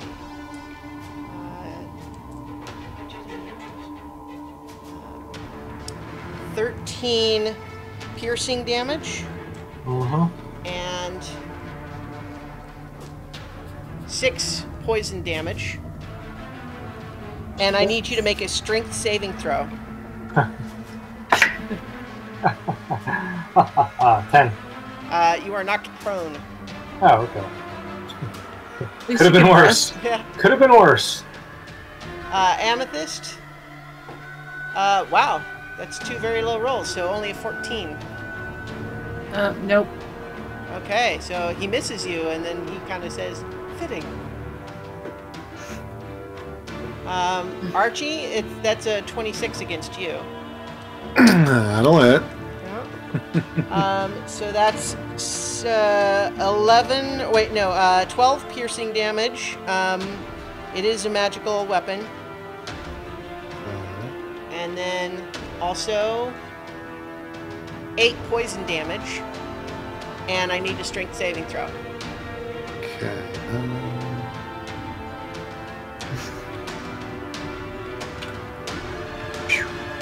Strength saving throw.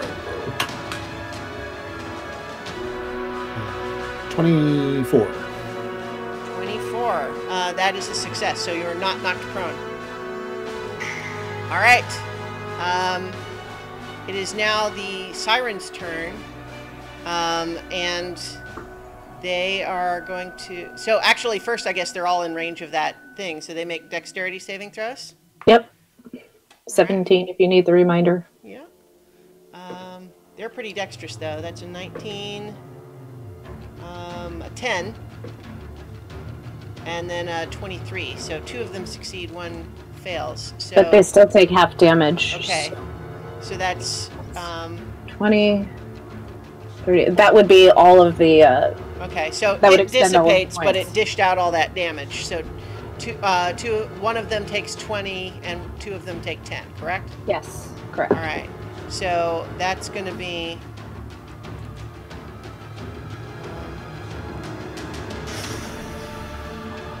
Okay, so the 2 that... the 2 of them are looking pretty hurt. One of them is still okay, but 2 of them need to make concentration checks. That one's okay. That one is not. So I need someone roll a d20 for me. If it's 11 or higher, then we're losing the spell on the Lord of the Hunt. Otherwise, it's his mount. 14. 14. So the Lord of the Hunt, astride an invisible thing, appears, no longer invisible. I'm gonna kill you, motherfucker. He hears you say that and fires an arrow at you. That's a 17 to hit. Yeah. All right. Okay. So. Wait. Oh, that's a D10. I was just joking. 13, so that's 17 piercing damage. And 8 poison damage. I'm down. Fuck. Oh, you were already prone, so I turned you sideways already. All right. That was the Siren's turn. Feathercrest's turn, and she's up again. She's going to, I think, move over and do and Cone of Cold all of these. She's gonna shift over here and do Cone of Cold that way. And it's a 60-foot cone, is that right? Yeah, it is. Yeah. So she's gonna get all of them. And 14 is what they're looking for. Okay, so the Sirens. That's gonna be 21, 12, 21. So 2 of them fail and 1 succeeds. Someone run a, what's the Cone of Cold damage? It's a 8d8. Okay, all these Sirens are gone. Yay. Wow. They are In frozen pieces. statues of themselves. The Lord of the Hunt's Griffin reappears. This guy was already dead, so he's a corpsicle now. This guy.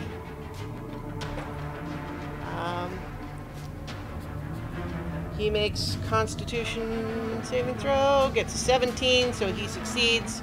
Only takes 18 damage. So that's... Alright, and then the 3 hags, they also take this, even though they're resistant to cold, but, hey, I'm going to give you credit for everything that counts, right?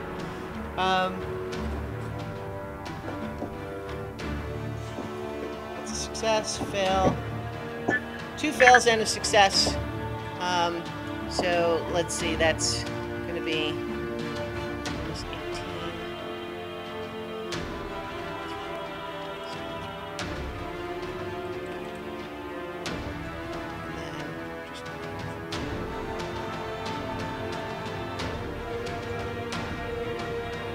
All right. Did Alaric's body reappear when the Sirens? No. Okay.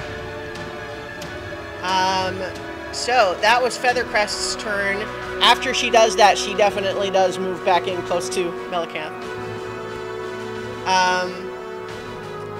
And then at this point, it is the hag's turn. And what is their speed? 30. Okay. But let's see. 1, 2, 3, 4, 5, 6. 1, 2, 3, 4, 5, 6. So the first one, let me double check how this spell works. Oh, right. I keep forgetting. Okay. So they can't do.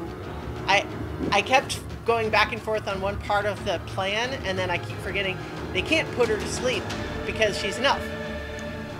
That's like an elf thing. Yeah. So I think they are gonna dash to get up close. So it's no, you know what? Hang on. Sorry. I think she was right there, or what? Right there. Mm-hmm. She's gonna cast magic missile at Melicanth.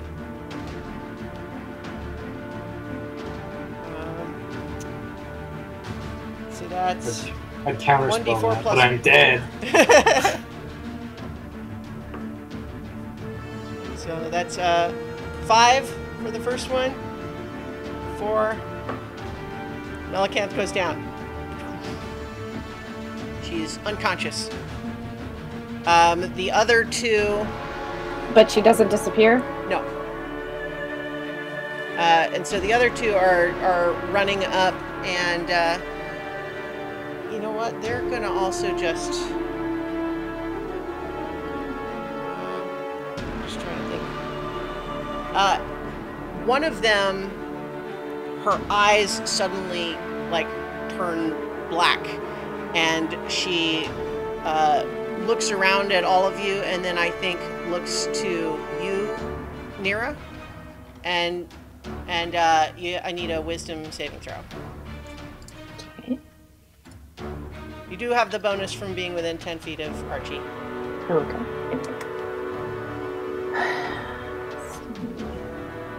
18 plus. Yeah, you're fine.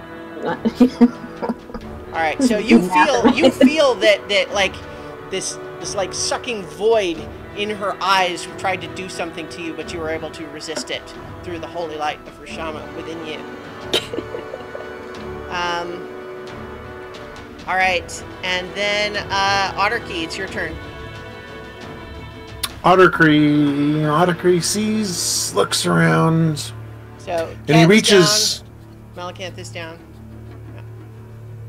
He reaches for the divinity of vengeance, and it's not there. No. And he is suddenly filled with a dread, and instead of what he's used to, he takes on a dreadful aspect. Which means, as an action, I channel the darkest of emotions, focus them into this burst of magical menace. Every creature within 30 feet makes a wisdom saving throw. Is it every creature? I feel like Every creature I can see. Each Okay. creature of the paladin's choice within 30 feet. Oh, of the Paladin's choice. That's a key bit, because I was thinking. Oh, like, gotcha. Okay. Yes. That you of your choice. So it's Of my choice. Yeah, Yeah. okay. So so within everybody I can 30 see, feet all would the be baddies everyone. within 30 feet. Yeah. So and they make wisdom saving throws. You said. Yeah, versus 17 wisdom. Yeah. Okay. So let's do this guy first, and this is a frightened effect. Or they become frightened. Yes. Yeah. Okay. So let's first do the hags. I think that's not what I said before, but that's what I'm doing. So that's a 14. What was the DC? Fail. 17. Alright. That's another 14. Fail. And then a 16. So, Fail. so 17 is the DC? 17. yeah. Wow. So, yeah, the hags are now all... What, so read me the effect again? So they're frightened, which means a frightened creature has disadvantage on ability checks and attack rolls, while the source of its fear is within line of sight. Mm-hmm. And they cannot willingly move closer to the source of their fear. Okay. Yeah, that's a big deal. Okay. Yeah, so all 3 of the hags are frightened of you. I'm going to remove this guy just so it doesn't distract me. He's gone. The Gitzerai makes... Yeah, he does okay. He got a 25. The Lord of the Hunt...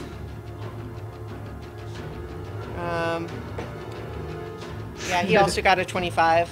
His Griffin Mount...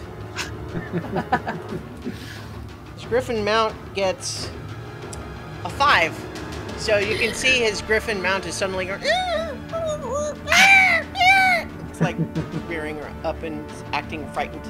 So he looks irritated though. Good. All right. So... And if I move, he'll get an opportunity attack, right? Yeah. Okay. And I will stand here. I will stand my ground. That's it for me. All right. It is this guy's turn now. And he is gonna... Well, first, let's see. Does he get his thing back? No. So he is just gonna come up.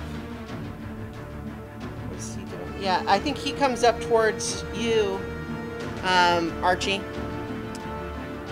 And he's just coming at you with unarmed strikes. Okay. That's a 27 to hit. And it's... Okay, I'm just going to roll all the attacks first. That one is only 16 to hit, so that's going to miss. And then a 25 to hit, so 2 hits. Hits. Alright. Double ones on the damage roll for that first one, so that's 6 bludgeoning damage, which is not magical, but you also are going to take some psychic damage. 18 psychic damage. And then the second the second hit was 13 bludgeoning damage, which you can half. And then the psychic damage was 11 psychic damage for that one. And then as his turn finishes, Alaric reappears. Unconscious. Huzzah! Where he was.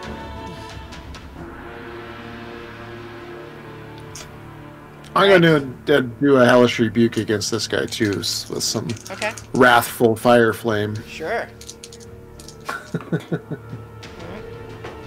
Ooh, 17 points of wrathful fire flame. Well, he got a natural 20 on his dexterity saving throw, plus 8. So, oof.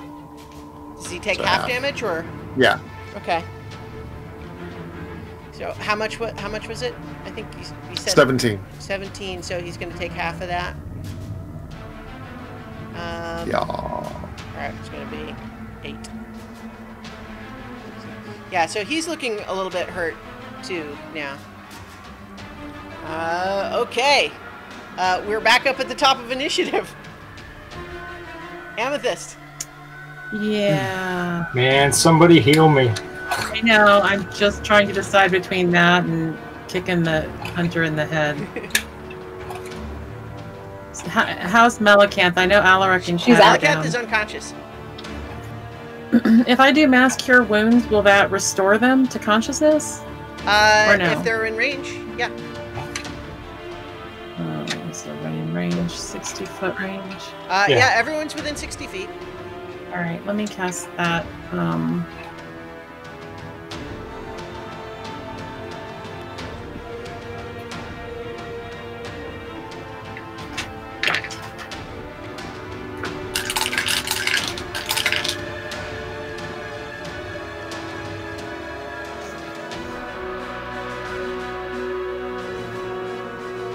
about to blow my last big slot. Well, hey, this is the time to do it.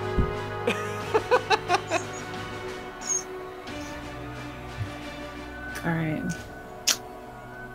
All these dead people. Oh, that's better.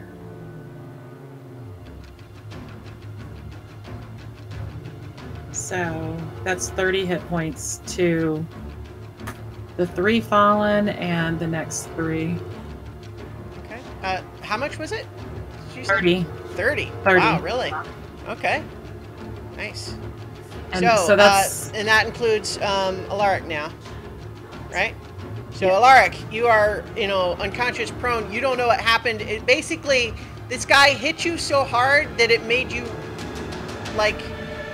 you briefly felt like you were back helpless in that mine when the thing was, Denholmes was chasing you, and you felt like you'd never felt more afraid. That's the last thing you remember. And then all of a sudden you're on your back in the desert here. That's also for Cadence and Mira. Oh wait, what's Feathercrest at? Feathercrest was up, but she could use that healing if she. Yeah, I'm good. I'm good. Cadence and Feathercrest. Okay. All right. I'm going nowhere, y'all. Yeah. So okay, that was Amethyst's turn, and at this point, you see the Lord of the Hunt pull like a horn. And Amethyst, I need you to make a charisma saving throw.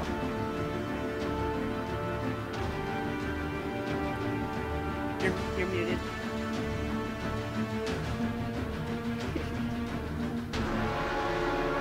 Oh, that's a 2. Oh dear. I'm not. Yeah, I have 0 charisma. It's Suddenly- not a surprise to me. Suddenly, Amethyst, the Lord of the Hunt looks into your eyes, and it's all you can focus on for a moment. And then he extends a hand and says, "Come, join the hunt." And suddenly that's what you want to do. Alrighty. I mean, I can't resist it, right? Well, you tried, and that was your saving throw, and so yeah. Yep. So so basically, you are now treating all former allies as enemies. You are on the Lord of the Hunt's side now. Glad I healed him first. Well, you just had your turn, so yeah. But I think all of the rest of you, I think we probably see is Amethyst look into his eyes as he says, "Come, join the hunt." All right, Ket, you're awake now. You're still prone though.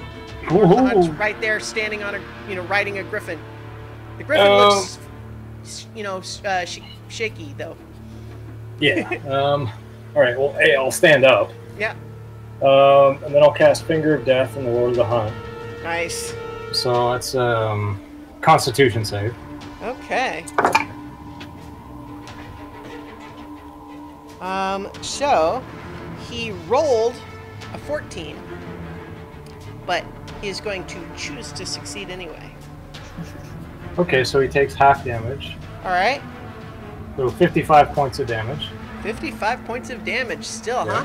All Yep. right. Nice. So that's that's your big gun.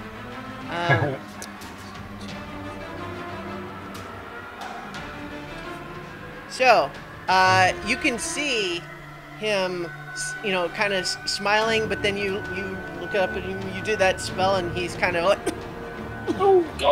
like, he's literally sort of knocked back and looks genuinely startled by the power of that. But as soon as that brief surprise reaction wears out, he looks at you and is like, "Yes." Yes. And now I'm going to throw a Hail Mary, and I'm going to use my legendary action that I won from the Battle Royal. Yes. And I'm going to get him to make a Wisdom saving throw and hope for the best. Okay. So he gets a 20. Fuck. All right, never mind. That Oh failed. well, hey, it's not a bad time to try. Yep. But he is a Fey Lord, so. Mhm. All right. that was Ket's turn. Are you doing anything else, or are you staying right there? No, I'm just there. Okay. Cadence. Yep. Yep, your turn. I'm stunned, so I don't know. Oh no, you are no longer stunned. I'm sorry. So, Oh, okay. So after the after the siren's last turn, you were no longer stunned anymore. Okay, and everybody has regained consciousness, right? Yes. So Alaric is still kind of away from the group, but is awake again now. I'm going to bonus action lightning arrow, Okay. and then I'm going to fire a shot at the Lord of the Hunt. All right. That is a 21. That does hit. Okay. I gotta look at the sheet because it's been so long. I gotta see how many dice I have to roll.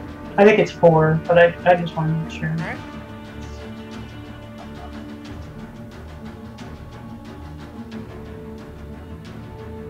Four D8 plus my regular D8. Okay.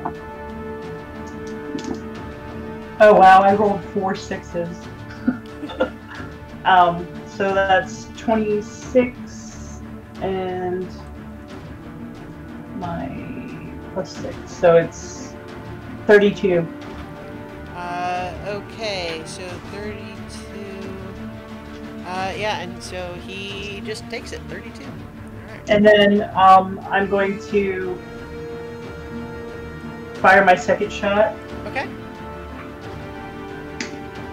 and that is a 21 again, All right, 21, that hits again. Yep. and that is 9 points of damage. All right.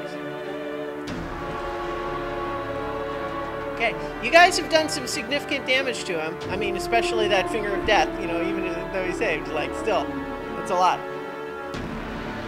But that said, he's pretty tough. Yeah. Okay, so, that was Cadence's turn.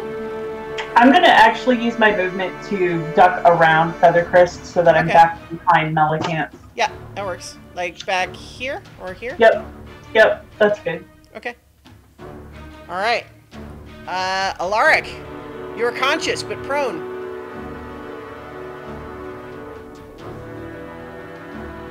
And also confused, and my mic was off. So,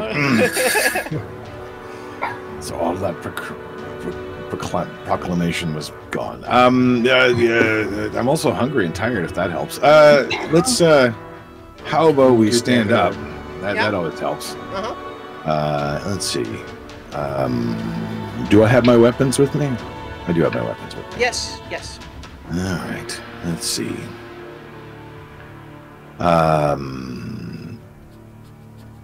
I think. Let's see. How much of this can I do right now? How much do I want to do right now? I'm feeling pained. All right. Well, let's try a couple of things then. Let's see what combination of these things will work. I'm going to. Let's see. I can see Otterkey, but who is to the left of Otterkey? Is that This one guy, of them? that is one of the enemies. That's one of the Githzerai that was part of the lawful neutral delegation that fought for you in that other battle. Oh, okay. That's weird. Yeah. So as far as you know, you're not sure why he's suddenly in league with the Lord of the Hunt in the way that they were supposed to. They were the ones you sent to fight the Lord of the Hunt, but Amethyst understands now. It's because he's very charismatic. He makes a good point. Like the hunting seems like way more fun than what you guys were doing. So fun. That's fair, I suppose. And you said it was a line of hags that's there too? Yeah, these are all Everybody joined night the party hags. here. Yeah. Wow. Okay. I'm going to step a little closer then towards the night hag at the top of the diagonal. All right. I'm going to stab at her first Okay. of all. With the let's see. Let's use the dragon tooth dagger for this, just in All right. case. That's a 17 to hit. 17 is just what you needed. And because no one else is nearby of an ally, that's a sneak attack. Yep. Oh, that's It's a exciting. magical dagger, too, so. It is.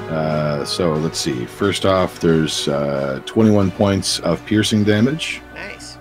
and then 4 points of poison. All right. That's a significant hit for her, although she still seems pretty vital. Sure. Then I'm going to whip the dagger at the Lord of the Hunt. Okay. That is a 24 to hit. Sorry, 27 to hit. That does hit. Okay, that's no longer sneak attack, which is kind of, I should have done it the other way around. It's okay. That is 10 points of piercing. And, 6 points of poison. Okay. He is resistant to poison, but that's all right. So he takes half damage on that. Yeah. That's fine. All right. I'm going to use my bonus action. And I'm going to use my bonus action for Second Wind. Okay. And I'll regain 17 hit points. All right. Then I'm going to use, it looks like it's all or nothing, so I'm going to use everything. I'm going to use an action surge Okay. for another action. Uh-huh. Now, because I struck the Hag and the Lord of the Hunt, they both have disadvantage on any saving throws versus spells. Right, because you're And- Eldritch Knight thing. That's right. Mm-hmm. And because of my Eldritch Knight, I realized a new secret of the universe, and I use a different spell. Let's see. I'm going to cast Burning Hands at second level. Okay. That should catch all of the hags and the Lord of the Hunt, and I think also the other guy as well. Well, I think you can't get the. Yeah. It's a 15-foot cone. 15. Yeah. Okay. Yeah, I'll buy that. All right. So So- it's a dexterity saving throw. It is a dexterity saving throw, a disadvantage for that hag and the Lord of the Hunt. Okay. Well, so first the hag that's got rolling with disadvantage. That's gonna only be an 11 for her. Okay, that fails. Okay. Save is 16. Yeah. So what's how much damage is it? And I'm just going to roll that right now. Since it was at second level, that's an additional d6 Yeah. damage. All three of the hags fail. Cool. Light them up. That's 17 points of fire damage. Okay. 17. Okay. And then the other two also failed.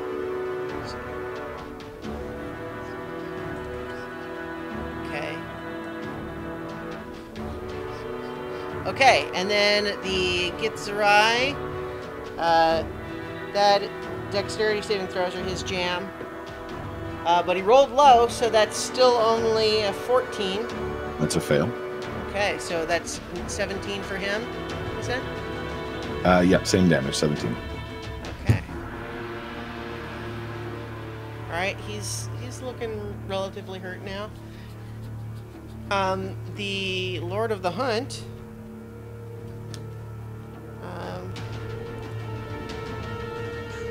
Oddly enough, dexterity saving throw is not one of his best. But he rolled a natural 20. With disadvantage? Not with disadvantage. It's still a 17 with disadvantage. So meets beats.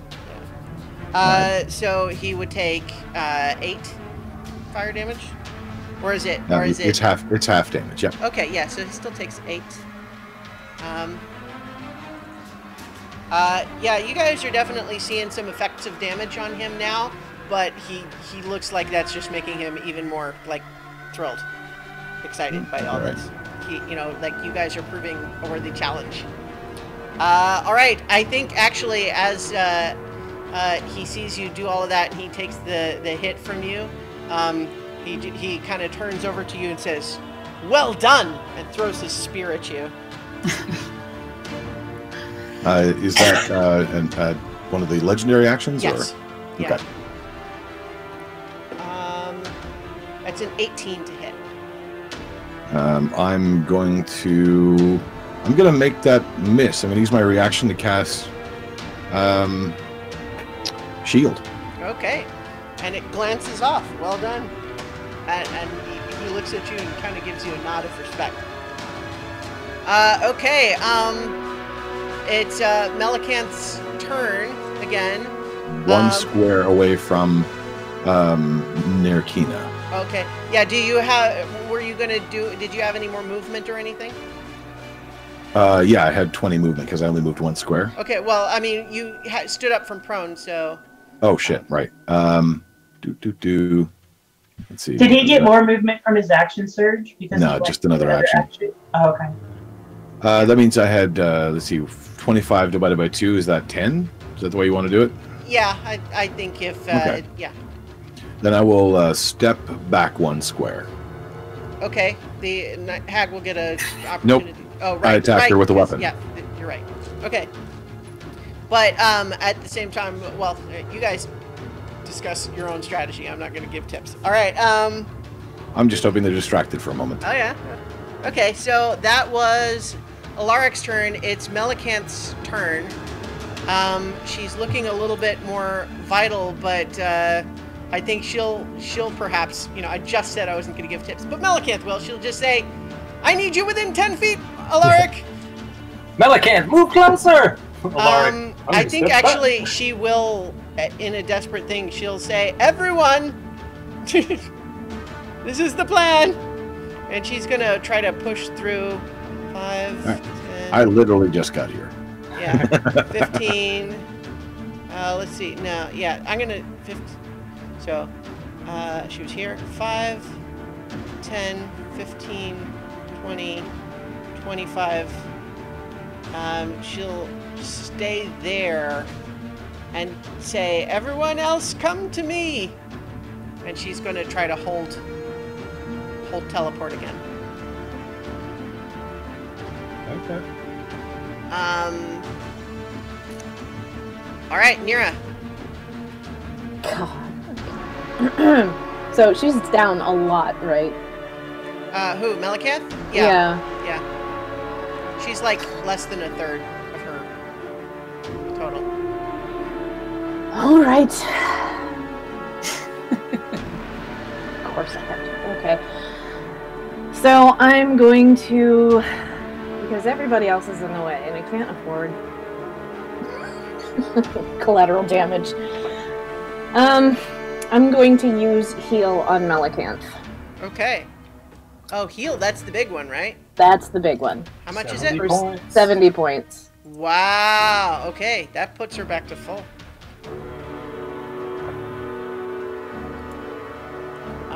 Yeah, okay. She definitely, she feels that, and she's just looks back to you, Nira, and doesn't say anything, but just a, like... Don't waste it, Alaric! Get over here! So, I know that was my action, but can I cause a little chaos? Because we need more. Well, I think Melicanth will also just say, "We've only got one more shot! Make sure they can't counterspell us!"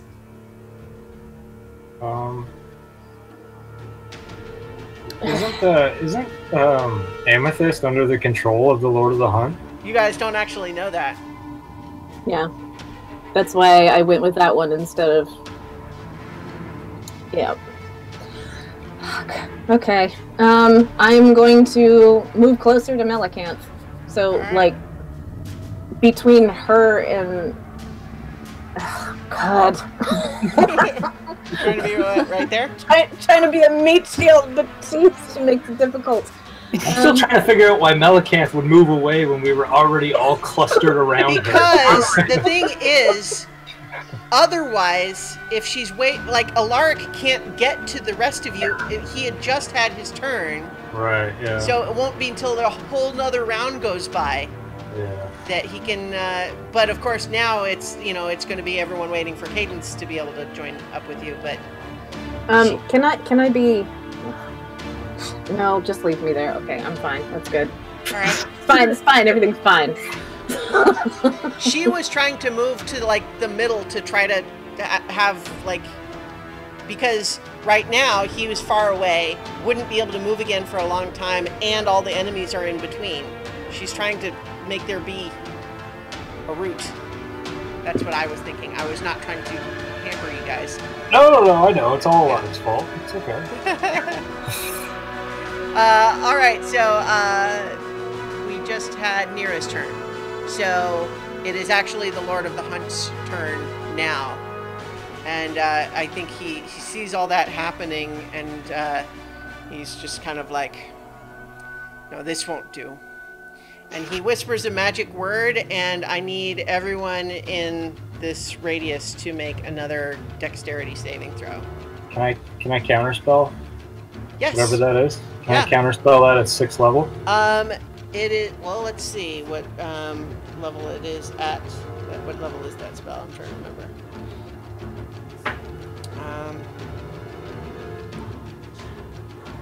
Oh, I didn't. Hang on, I have to look up what level the spell is at, because my little note here doesn't tell me. Okay. This is a Conjure Volley spell, which is a 5th level. So if you said you counterspelled at 6th, Yeah. it works. All right. All right, yeah. So he just he attempts to do that spell, and it doesn't work, and he's frustrated. He's like, ah. You all are proving most challenging opponents. All right, so let's see. That's, I guess, his action to do that. So, no more attacks then for his turn. Yeah. All right. So, and then the sirens are all gone. So let me take them off the initiative.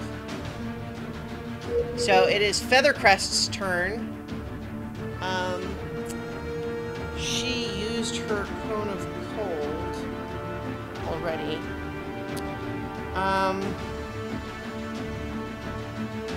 Let's see. She's gonna cast,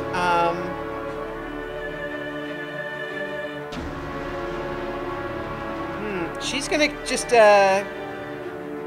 cast Fireball on, getting it. Let's see. I'm gonna say she can place it where it'll get the 3 hags, the Lord of the Hunt, and the Griffin with the. Yeah. So, I have a weird question. Yeah. Like, the Griffin, because of it's scared of Archie, when it was his turn, wouldn't it have to move away from Archie? It just cannot move towards me. Yeah. Well, you're like Doesn't right have next to move away. So, Yeah, oh, it doesn't have yeah. Yeah, there's different types of frightened. Yeah. So let's see. For the hags, they all failed the dexterity saving throw for the fireball. This is 8d6. I think that's what fireball is, right? 8d6. Sounds right. Okay, so the hags each take 30 fire damage. One of them is barely hanging on. The other 2 are various degrees of slightly less hurt, but one of them is like completely almost gone. Let's see. I'm trying to think who I should let make him. Gosh, I'm trying to think who I should let make a check for something here. In any event, Feathercrest is going to, make sure she's within 10 feet of Malacanth. I think anyone who is proficient in Arcana can make an Arcana check.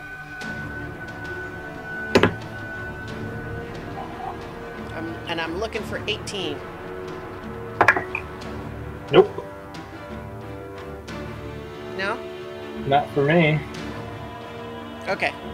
I'm not proficient, so. Oh, well. None of y'all proficient in Arcana? No. Come on.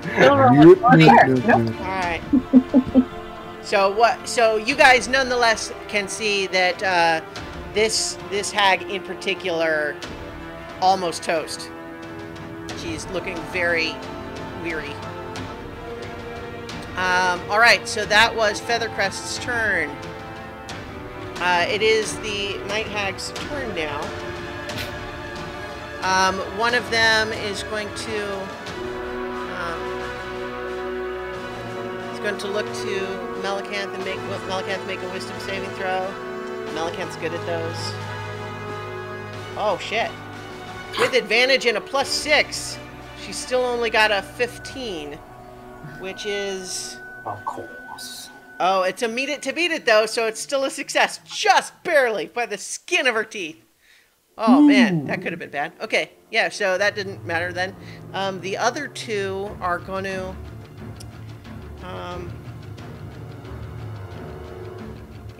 the other two are just actually going to...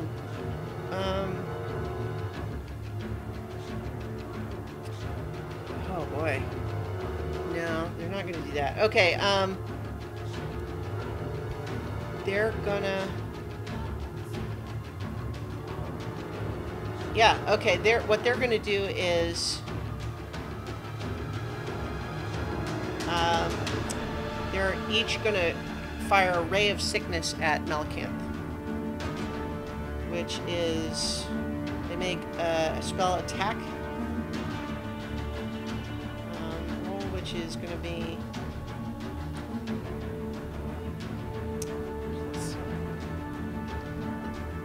Do any of them have... oh no, sorry, never mind. Okay. They both would hit, but Melicanth conjures shield, deflects the two blasts. Oh wait, no, she does not do that because that would drop the spell she's got held. Yeah. So what she's just gonna have to take those hits. Is it possible for me to like react to that and just like jump in to take it? Like, can I do that now? No. There's a fighter ability that lets you do that. So that heal she got, those made a big difference here. So she takes 18. Oops, that's not the right spell. She takes 18 poison damage. And needs to make Constitution saving throws for a 9 and a 9. 9. Okay. It's a natural 20, which on the first one, which I'll say counts for both. So she's still holding the spell. But then also, what is it? But so she. Yeah, you know what? She's not poisoned. You know, while they're frightened, they're supposed to have disadvantage on attack rolls. Oh, you know what? You're right. Totally That's a natural 1. Yeah. Okay, and then so one would have still hit, but not the other. So I'll give her 9 back. Okay, that's a good point. Sweet. Do they get to resist it after a turn? Nope. If they go away 30 feet away, Oh, they okay. can Okay. do another saving throw. Right. All right. So that's the hag's turn. Okay. Yeah. So that's the 3 hags' turn. It is now. Otterkey, your turn. I have to try it. Cast Banishment On. Lord of the Hunt. Right. Okay. So what type of saving throw is it? It's charisma. I think? 17 charisma. Well, he is pretty good at those. Is it with disadvantage because of Alaric's thing? No, I think Alaric's Eldritch Knight thing is only disadvantage on spells that Alaric casts. On the next spell. Yeah. Oh, okay. So that's a 24 nice. for his charisma saving throw. Okay. Yeah. Good I effort, mean, hey, Tooch. you Good know- effort. Yeah. Do what you can. Gotta try. Yeah. Let's see. There's no bonus I can do.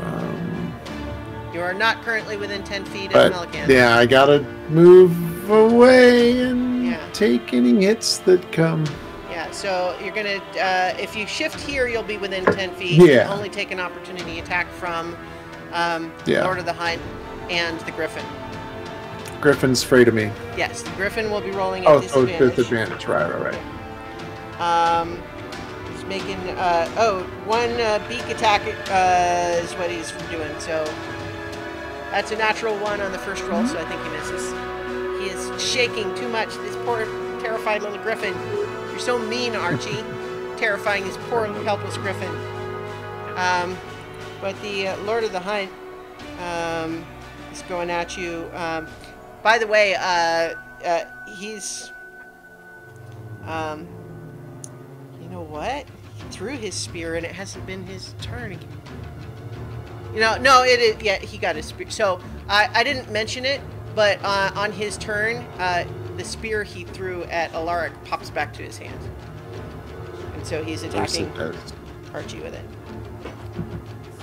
Oh, and he crits. So, yeah. You should have just forgot about that spear. It was no longer here. All right, so it's.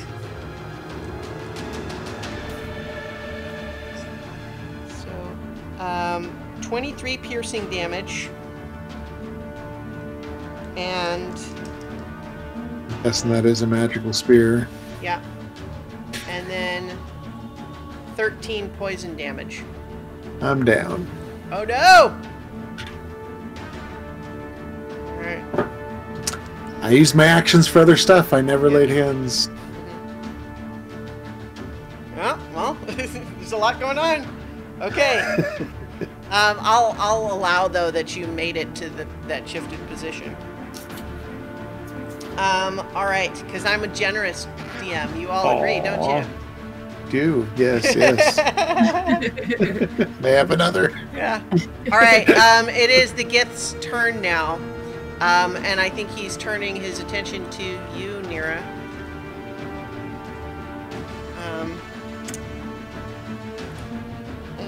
He is making 3 unarmed strikes. Wait, well, first let me see if he recovers. He does. He's making a temporal strike against you. It's a 16 to hit, which I don't think hits, actually. You deflect it, and you see this sort of ripple-like haze of magical energy deflect off of his hand as you deflect the blow. Gives you a sort of a crazed look that seems very familiar in, compared to the look on the Lord of the Hunt's face. I think that Nira at this point would be sure that the Gith Zerai were clearly charmed by the Lord of the Hunt. So yeah. I think you can come to that conclusion. So, Amethyst, your goal right now is to ensure that the Lord of the Hunt successfully captures Melkanth. Okay. So I'm going to wild shape into a...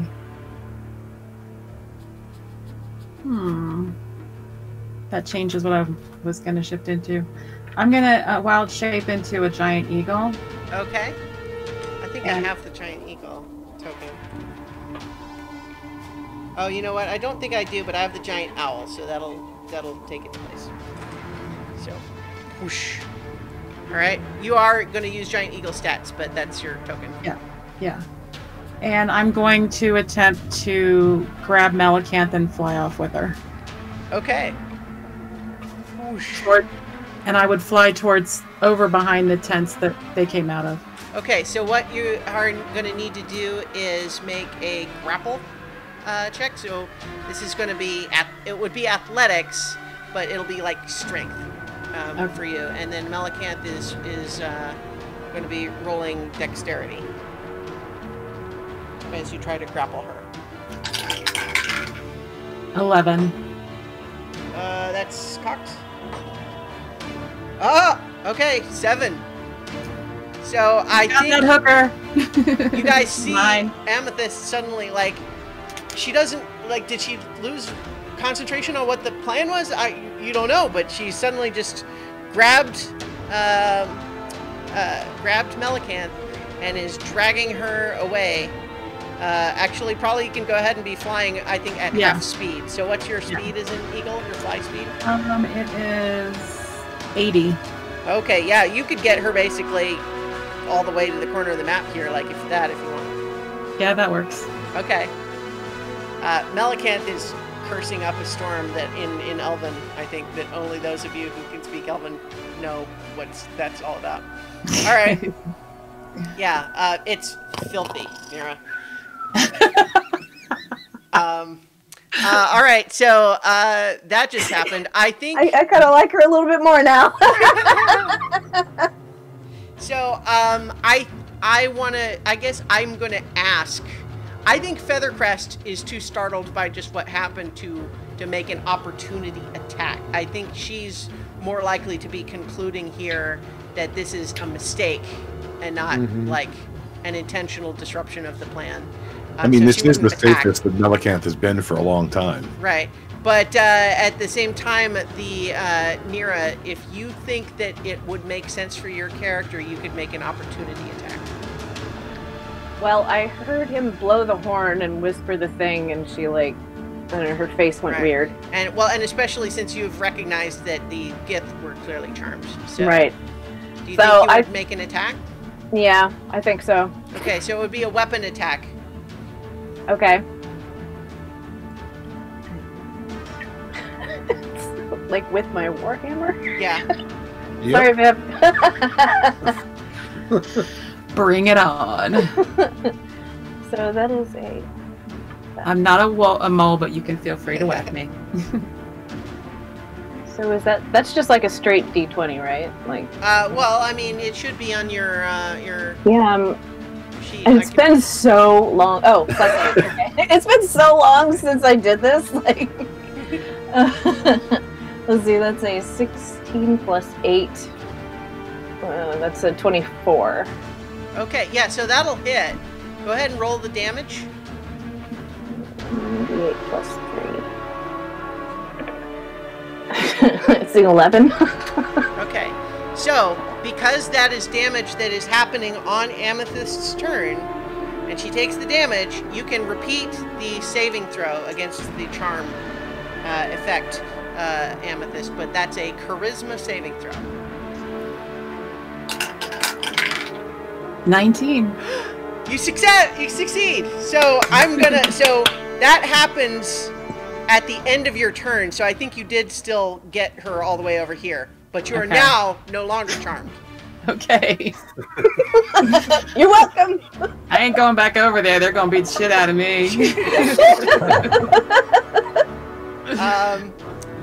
So Melicanth, I think that blew her other spell slot. Well, so not yet technically.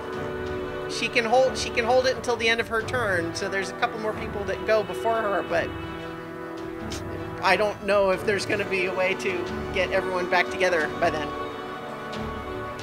So you might just have to try to take all these guys out.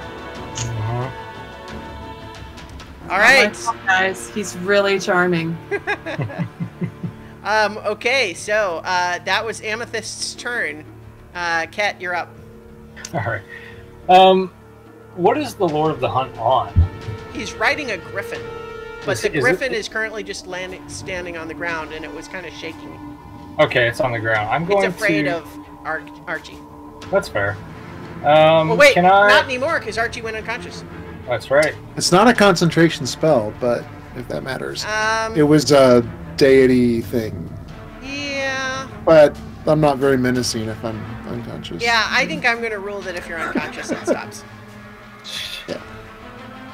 I mean, all that does is like, disadvantage on stuff. Yeah. It wasn't really making many rolls anyway. But go ahead, Ket. Can I? I want to cast Polymorph on the Griffin. Okay. Let me double check something here because the Lord of the Hunt has a trait called Expert Rider. Okay. And so it says any attack directed at his steed targets the rider instead. So you can't like attack the rider out from under him.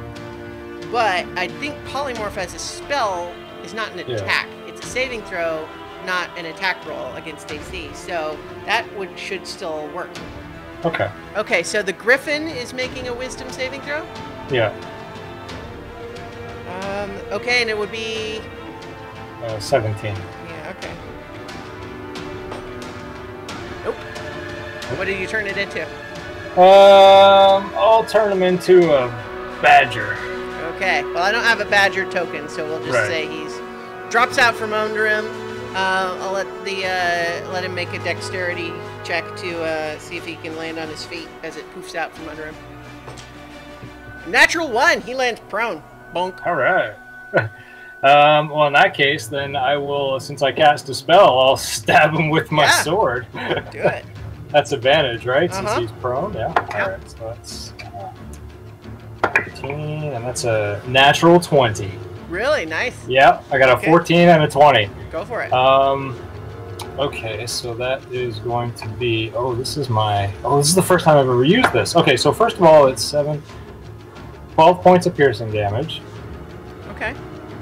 And then he's got to make a Constitution saving throw with a DC of 15. Hang on just a second. It was 12. Wait, how much damage? 12 points of piercing. Okay. 80. Sorry, I almost adjusted the wrong number, so I got confused. That's and then okay. Constitution? Yeah. Okay, so he rolls a natural 1 plus 4, but I'm afraid he's going to choose to succeed again with one of his legendary saving throws. Alright. Alright. But still, yeah. Okay. I think he is... What are his legendary actions here? Yeah, I think that he... Yeah, he stands back up as a legendary action. Alright. One of his legendary actions is he can move half his speed, so he's doing that to stand up. Alright. That makes it Cadence's turn. I can see that Archie is unconscious, right? Yep. Okay, I'm gonna run over and cast Cure Wounds at level 3. Okay. So that's 3. That's great. I rolled 2 1s and a 4. So that is 10 points. Sweet. Gets him up. Yeah, so you got 10 points, and then I'm going to bonus action Misty Step 30 feet towards the tent. Okay. Poof. Yeah. Alright. And that's my turn. Okay. So that's Cadence. Alaric, you're up. Damn it, why do I always come in when nobody has an idea what the hell the plan is? Well, one of those hags is really, really hurt. Yeah. And somebody yelled something about getting towards Melicanth. Yeah, Apparently that means over there by the tent. Yeah. All right. I shrug, look at the rest of them, see if they're going to move. But Otterkey's still down, isn't he? No, well, he's prone because he was unconscious. Yeah. Conscious, but yeah, prone. He's awake.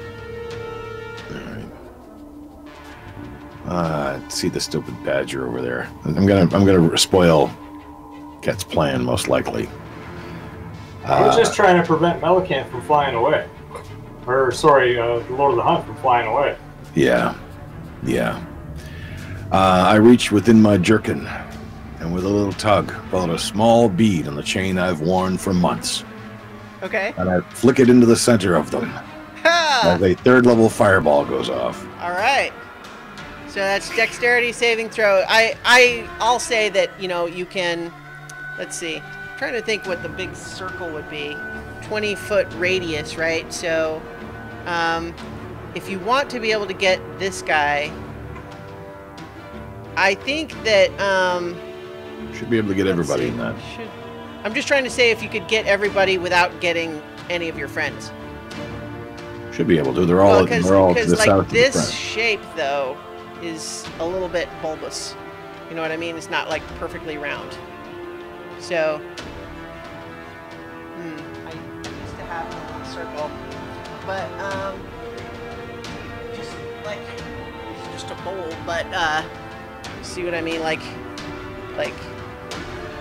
if you move it up enough to get the gift, it gets either you or Cat. I step back 5 feet. Okay, yeah, there you Judging go. my distance. Yeah. Yeah, that works. I'll allow that. Protractor. Yeah. Okay. Do the math. I do the math. Okay. So, dexterity saving throw for the 3 hags. Yeah. I'll say this one doesn't matter. She's gone. And the other 2 shriek as you see them. They're crestfallen and they look visibly more afraid as one of their 3 goes down. But the other 2 still. One gets a natural 20. One gets a 9. So of the other 2, one succeeds, the other fails. The Gitzerai gets a 20. And the Lord of the Hunt gets... he gets a 16. It's a 15, Steve. Okay, yeah, so he succeeds. The Badger, it doesn't matter. The Badger's going to poof back to a Griffin either way. Yeah. It's 28 points of damage for those who didn't save, and 14 for those who did. So 14 off the Lord of the Hunt.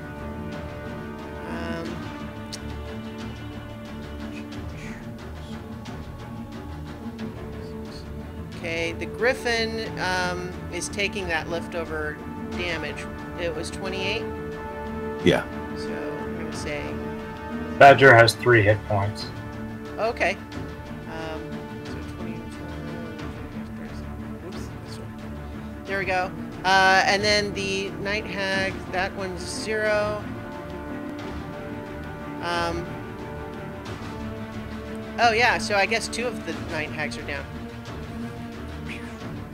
One of them remains.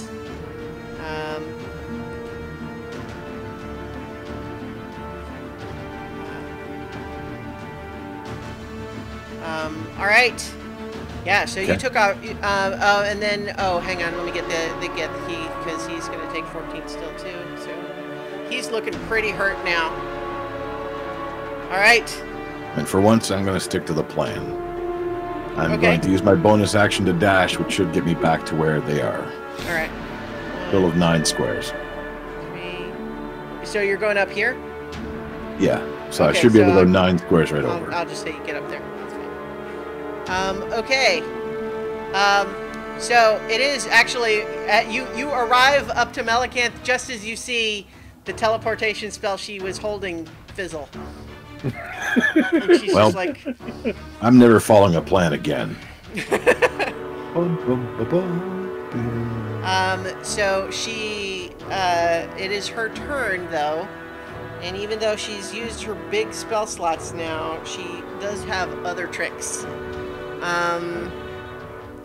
Let's see what she would. What's she gonna do?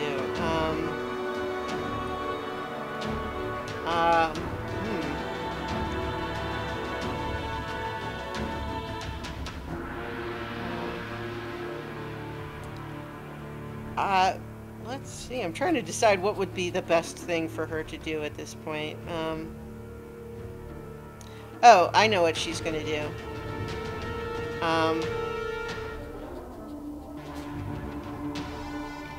Okay, no, that one has to be around her.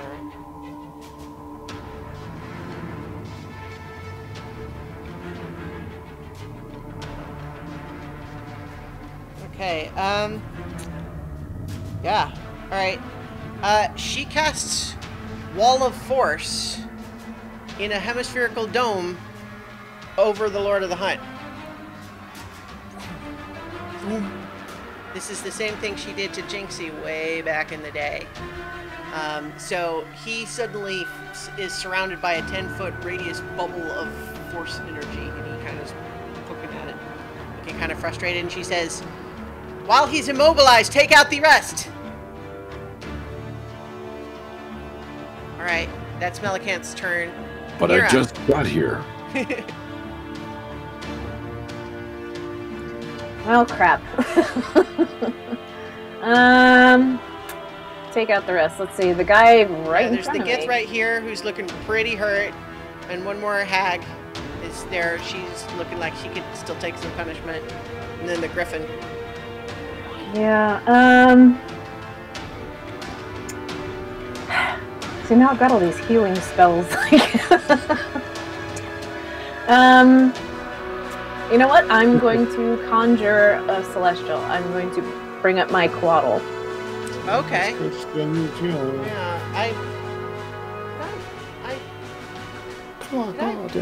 You know what? I have a token that's not a Quaddle, but it's closer than you might guess that I would have. Because it was for a thing that was going to be in an encounter that you guys didn't end up fighting way back when. So I'm going to say this is your Quaddle.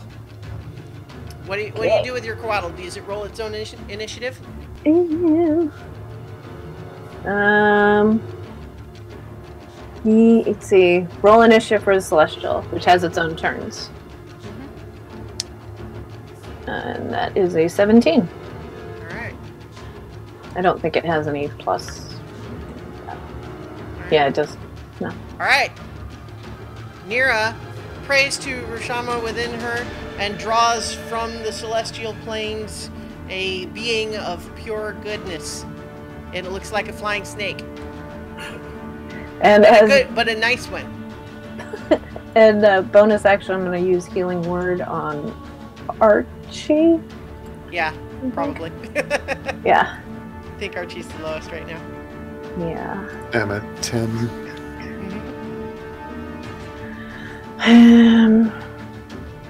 Yeah, and I will cast it at 3rd level.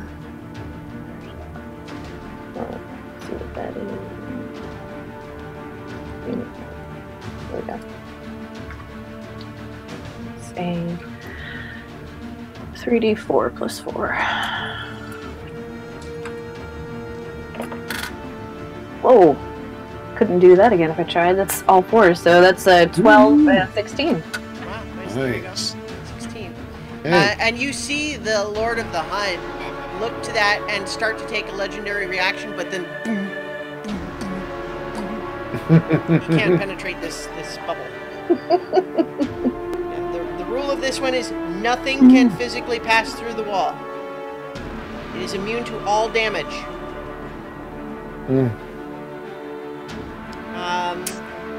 Alright.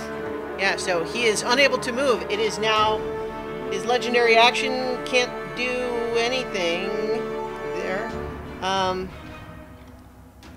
Actually, you know what? So it's his turn. Is there anything? No, he's stuck. Oh, you know what? Actually, he can do is he is gonna take he's gonna conjure something of his own. He casts Conjure Fey.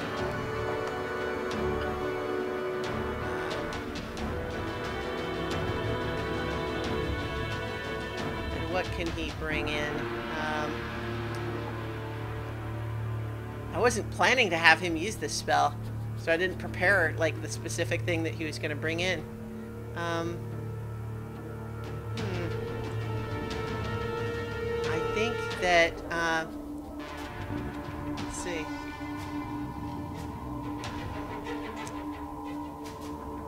Okay. He summons a mammoth. It's technically not a regular mammoth. It only looks like a mammoth, but it is a fey spirit taking the form of a mammoth. And where's my draw? Oh, there's my markers. Got to draw my woolly mammoth here. Can I counterspell that? Yeah, you can try. Okay, I'll try counterspelling that at 4th level. Okay, Conjure Fey is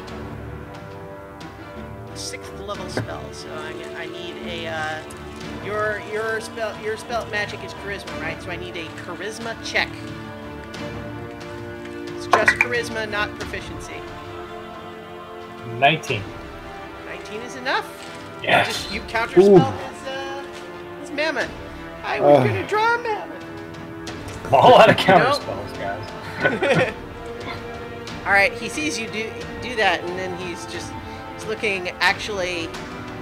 He's looking a little like frustrated, but impressed. All right.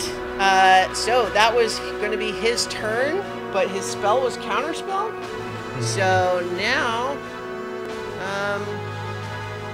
I think he is going to use another 2 legendary actions, though, to blow his horn again. Looking at you with appreciation, Ket, I think I need a charisma saving throw from you. Charisma saving. Wow, that's no problem. Let's see. 15 plus 9. Okay, yeah, you're all right. You resist it. He says, "Come, join the hunt." I just.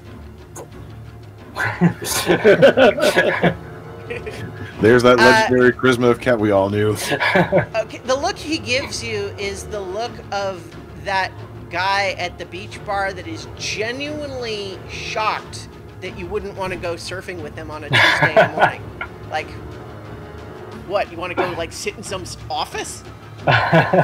Like that's his attitude here is like, what? That seems crazy. Dude, come join the party, dude. All right. So that is the Lord of the Hunt's turn and his legendary action there. It is Feathercrest's turn. And I think she's going to take a look at this Githzerai. And oh, you know what? She's gonna do another fireball. She's getting just the griffin and the hag.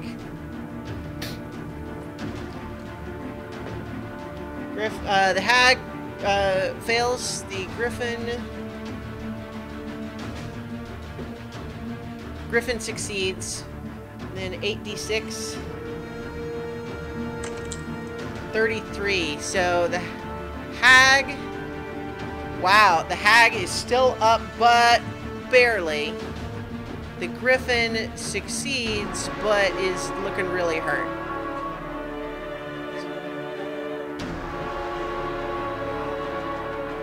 Yeah. All right. That's Feathercrest's turn, and I think as she does that, she does still kind of come over here to just sort of. It's like I'm a ranged girl. I don't need to be on the front lines. All right. So that was Feathercrest's turn. It is the one remaining Night Hag's turn, and she looks down at the 2 crispy bodies of her coven sisters, and then kind of looks at herself, and then just looks to the Lord of the Hunt and says, "Nope," and then she disappears. And he kind of gives a like, "Yeah, I get it." All right. That is. That was the Night Hag's turn. So, Otterkey, you're up. Still got this Githzerai in front of you, but he's pretty hurt too. Yeah. You may have figured out at this point too that he was probably charmed. You've seen the Lord of the Hunt try to do that.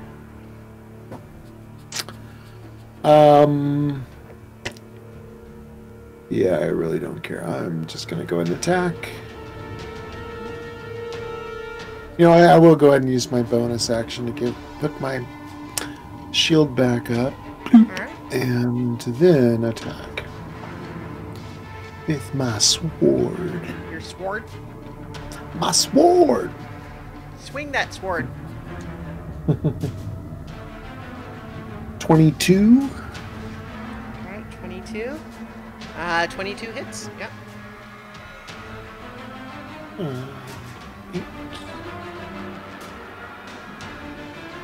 So 17 points of slashing plus... Yeah, that's gonna do it. How do you finish this guy off? Just a simple decapitation, just... He drops. Alright. So that it would be the Gith's turn now, but not anymore with his head cut off. So, Lord's in a bowl, so I can't do Amethyst, that. you're up.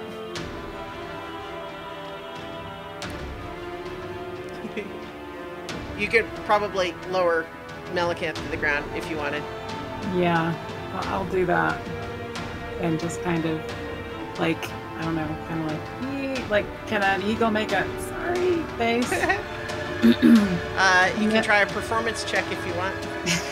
No, it's okay. Can I fly back over and attack one of the things over there? The Griffin is the only one outside of the... So this is... you wouldn't necessarily know it, but Nira summoned this, so it's allied. Oh, okay. The Griffin and the Lord of the Hunt are the only enemies. The Lord of the Hunt is in a magic bubble. All right. Well, can I get to the Griffin from where I'm at? Yeah, for sure. Okay, let me do that, and then I'm gonna attack. Giant eagle versus half giant eagle, half lion. Yeah.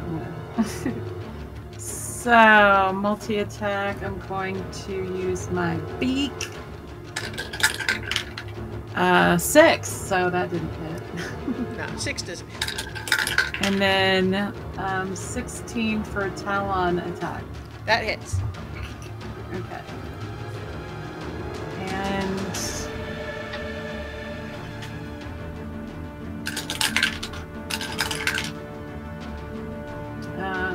9 points of slashing damage. All right, 9. The Griffin is still up, but it's very hurt now. I want to land on its neck. Okay. So that would be Ket's turn next.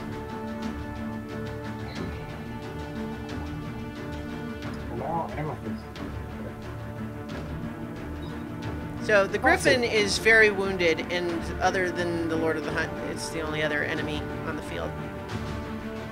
Stab it. Oh, okay. Can I move right in front, or like between Archie and Nira? Mm-hmm. Like in that square on the other side of the Lord of the Hunt? Yeah, right there.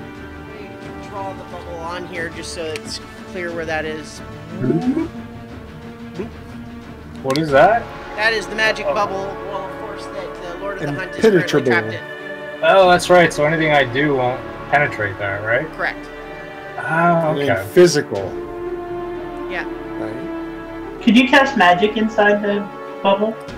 Well, I had previously, a long time ago, ruled that magical effects could maybe go through, but I think that's it's sort of a DM discrepancy, or DM not discrepancy, but determination, I guess.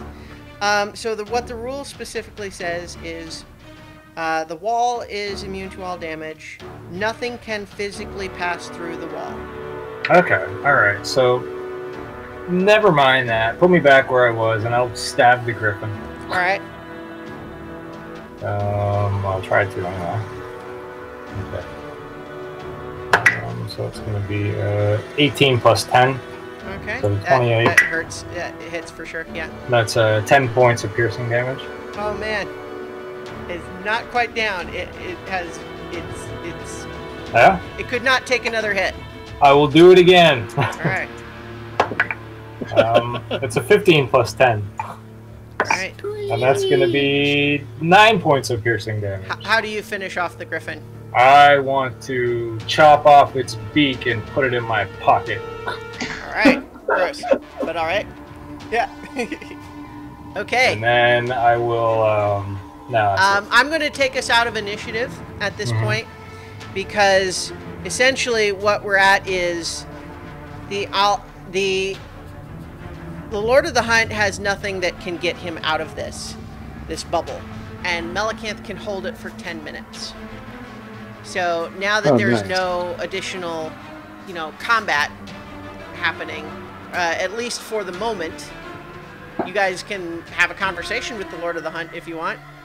Or you can tell me what you want to do. Because basically you have him at your mercy. Who needs healing? I'm good. I'm gonna slap myself with 50 points right off the bat. For his part, once he realizes that he can't get out, he just basically sits cross-legged in the center and is kind of just watching you all kind of calmly. I could use some healing. Are you giving out healing? Is that what you're doing? Hold on.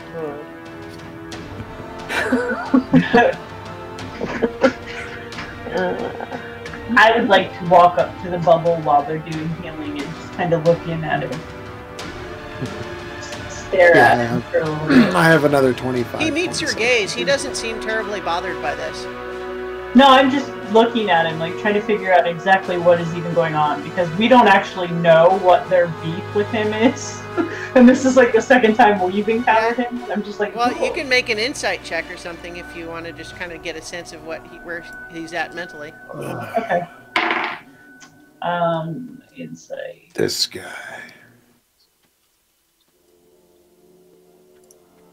This was guy.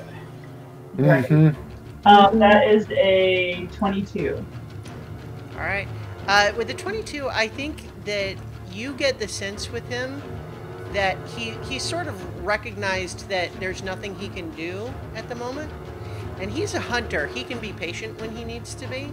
But you can tell that he also seems like mildly disappointed with how this went, but also like it was really exciting.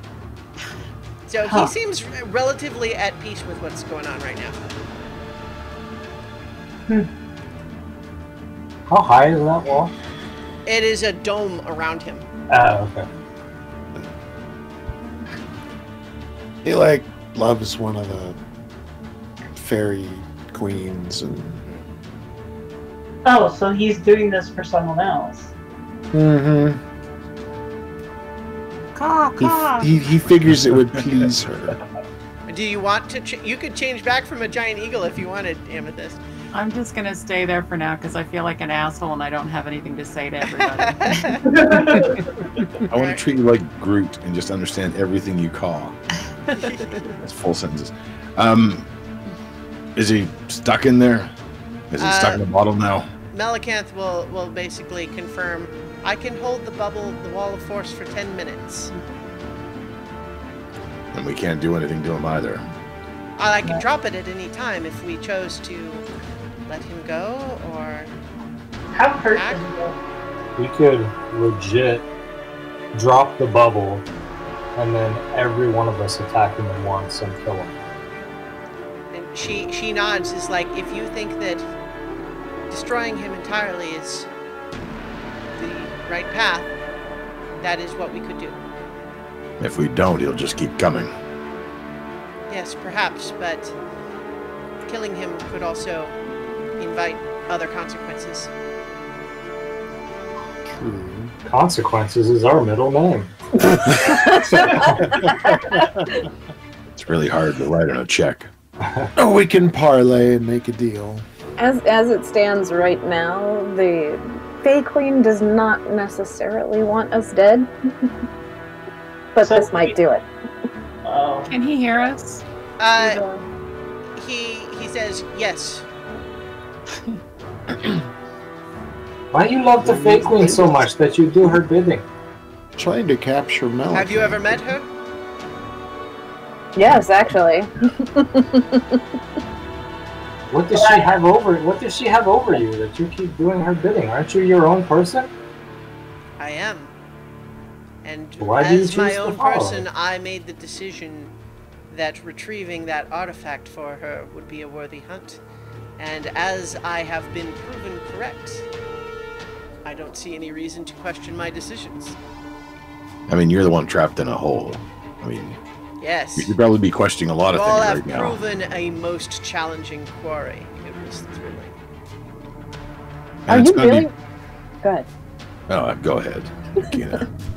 Just wondering, are you really willing to see this to the death? To make this happen? He looks kind of thoughtful for a moment, and he says, "Death is not the same for Fae as it is for you mortals." Oh, I imagine you live a really long time. It's going to be rather embarrassing as you try to explain the story that goes out about how the Lord of the Fae, or Lord of the Hunt rather, was trapped and failed on a hunt. I'm sure Cat of the Sands over here can make that story really convincing. After all, it is the truth. And that's got to really hurt your reputation with everyone. Fall out Do you of favor think in court. hunters are harmed by telling the story of the one that got away? I think your reputation in particular is pretty highbrow. And your failures are going to hurt more than any other hunters. I breathe on the dome, and in my breath, I just write, loser. That's gotta hurt. You all indeed should be proud of yourselves. This was a challenge fit for a legendary quarry. This was a Tuesday. How will your queen feel when you come back with, as a failure? So, another point, though. Would you consider just letting us borrow this and we'll give it back once everything's fixed? We have no need to keep it after that. At present, I am not in a position to stop you. What's his health at right now? Can we tell? He's taken some pretty significant damage from where he started, but it's hard to get a sense of how much he can take. Yeah. He's definitely showing some wear. And he ran through a bunch of legendary actions. You've lost today. Maybe you better just lick your wounds, and we'll be on our way. Amethyst starts tapping on the dome with her beak and her talons. Like, wait, are we leaving? I'm not done. How are we? His eye, actually, as you start talking like that, he's just saying, catch and release then? Live to chase us down another day? After all, that is what you live for, right? The hunt. Indeed. Well, we could always let the one god out of the bottle and put this one in there. Thank you. Yeah, but then we have to deal with her. No, she's under our control for an hour, we can be like, hey, see you later, and then just go. It's not tested. Let her just roam the land. Nah, I don't tell her to think go home. He'll Pretty sure say, she would do that. it is true, I will accept defeat for today. You have proven more wily than my trap could contain. If you were to let me free, I would treat that as a most honorable act. Can I do an insight check? Yeah. I have a question. Yeah, it's only 16. Okay. As far as you can tell, I mean, he doesn't seem like he's not showing you any indication that he's lying. Can I ask you, how did you find us? How did you know we were here? How did you know we'd come to this exact spot? I suppose that's fair. It was most difficult to track you when you were all covered by the detection charms, the anti-detection charms. That made it difficult. But then you did make new allies that did not wear such magic. Once I had located you with them, it was a more simple matter to track them. And I'm a very good tracker. True. I chose to wait outside the magical influence within that realm. The dragon within is not the quarry I had chosen for today. Maybe you should have. Maybe you could have beat him. Perhaps. Let's not test that. Question for another day. Do we have an agreement then? Are we all in agreement? We let him go and we fight him again later. When he's at full health. Oh wait, I can't talk. Rah! Screech! I think what Amethyst is trying to say is that when he's at full health. Yeah, but we already... I give you my word. I have conceded our battle for today.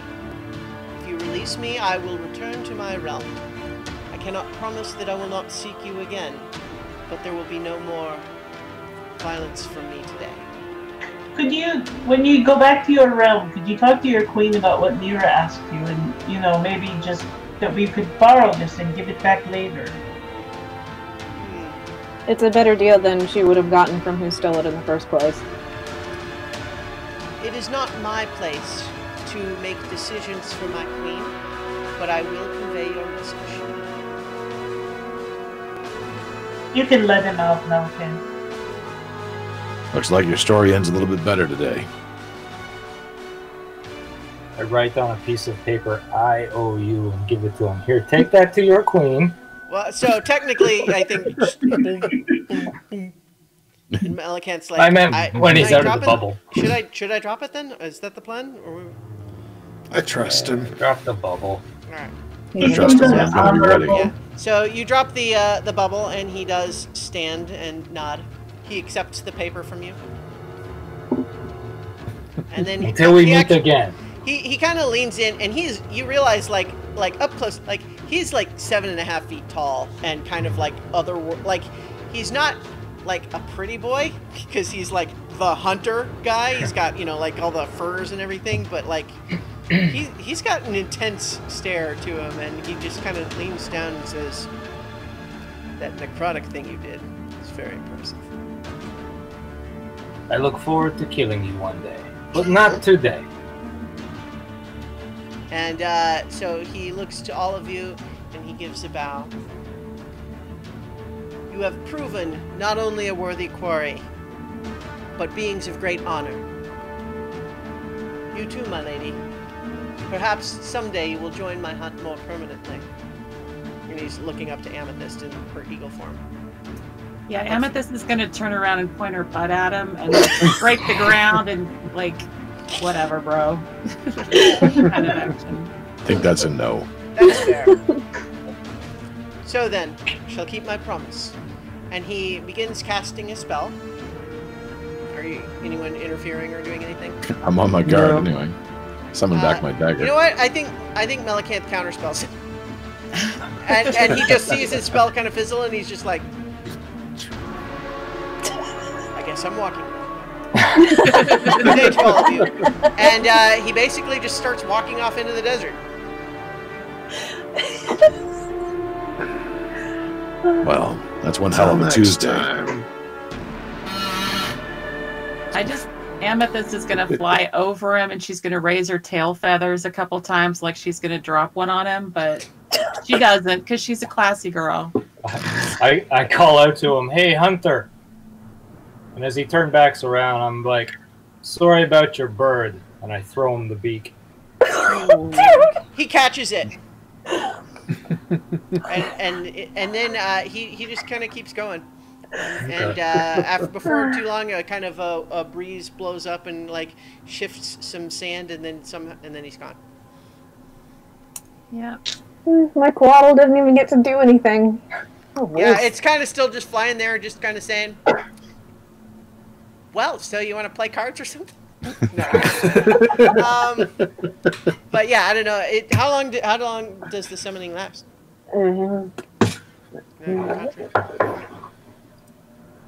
Seven. Conjure Celestial. 1 hour. But it's concentration, so I can just dismiss him. It's like, sorry, false alarm. Wave at him and goes away. Okay. I mean, the alarm was real, but...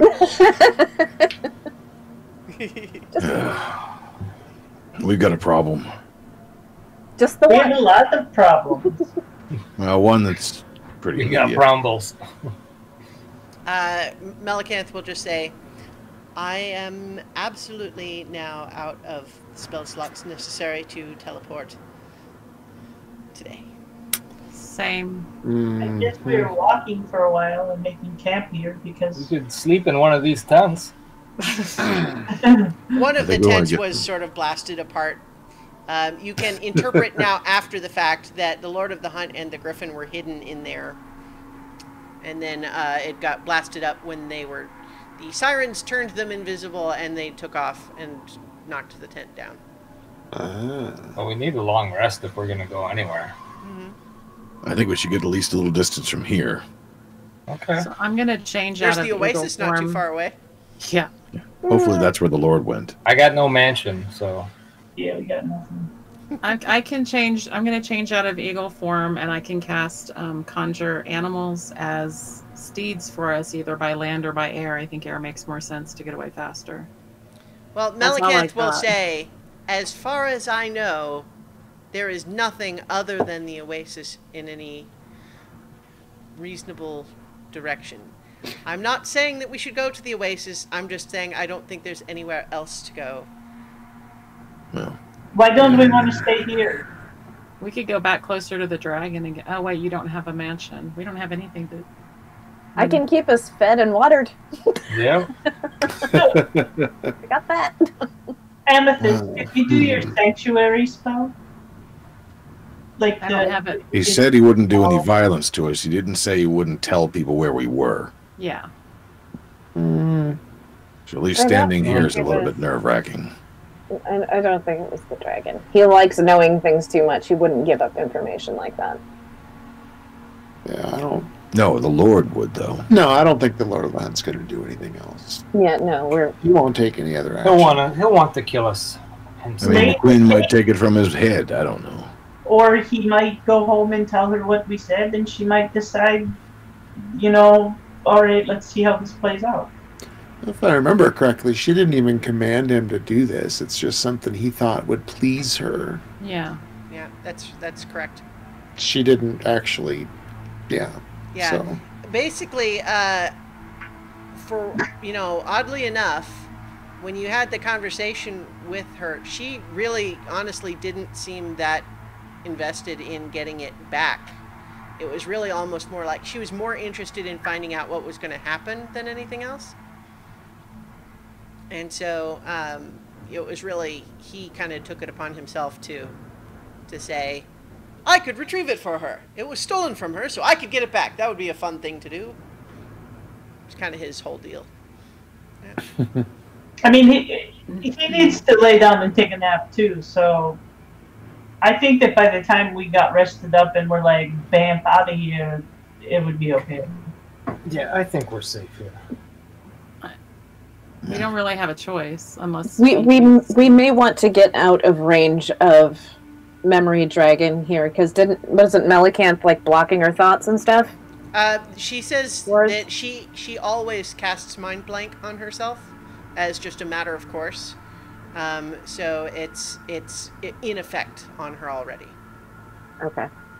And it's doesn't, you know, she did go unconscious, but it was I don't think that's the sort of thing that would drop. It's not concentration. We're going to have to find a way to protect Cat and Cadence. Yeah, that, I mean, the Lord of the Hunt did basically Tracking confirm words. that, like, even if the rest of you can't be tracked with the non-detection charms, those of you who don't have them can be. And Feathercrest as well. Anyone who is now known to be part of your company. Great. We don't have any extras, do we? We had the one for Mugen and Andrew, though, didn't we? But Amethyst had lost her old one, so we're down one. They aren't specifically for each of us, though, are they? No, I mean, they're interchangeable. So one option is to... So how about this as a proposal? You guys, if you don't feel like going back into the, you know, the crater realm, you just basically perhaps borrow the remaining tents and just kind of find some place sort of in the lee of one of the dunes and kind of just try to make a camp. Works for me. And so I think we'll go ahead and leave it there for tonight. So well done, you guys. That was a tough encounter that I threw at you. You emerged successful, even though it was kind of touch and go there a couple times. I would like to point out that I think this is the first encounter where I've ever actually functioned as a cleric. Like, you were so annoyed too. The druid takes is for me to actually try to kill you guys, right? Actually, technically speaking, I wasn't even really. I mean, the whole enemy party's objective was to capture Melicanth. The rest of you is incidental. I mean, I started off the night dead, so I don't know. You guys are complaining about... Yeah, you were dead pretty fast. You did some damage initially, but one of the Githzerai Enlightened had this thing called a temporal strike that did a ton of psychic damage to you. And then what it actually did, the reason he disappeared, is that it shunted you forward 6 seconds in time. Oh, wow. I mean, Yeah, there you are were- times where I'd like to vanish for 6 seconds. That's You were pretty down good. and dead by like 8:42. But well done. Well done. So thank you guys, and those of you watching or listening later, thank you. Especially those of you watching live in the chat, we love you. We're back. Yeah, we're back. So we should be trying to do this again next week. And stay tuned. Like the follows or the subscribes on the channel here. It'll help you be notified whenever I do any streams. I've started doing a thing called Character Creation Hour, where I build characters for various TTRPGs and just talk about that process because it's awesome. Any of you guys have anything you want to plug? No. Well, if you want to Right. see me actually running a game, it's not going to be for a couple of weeks, but I do stream my home game.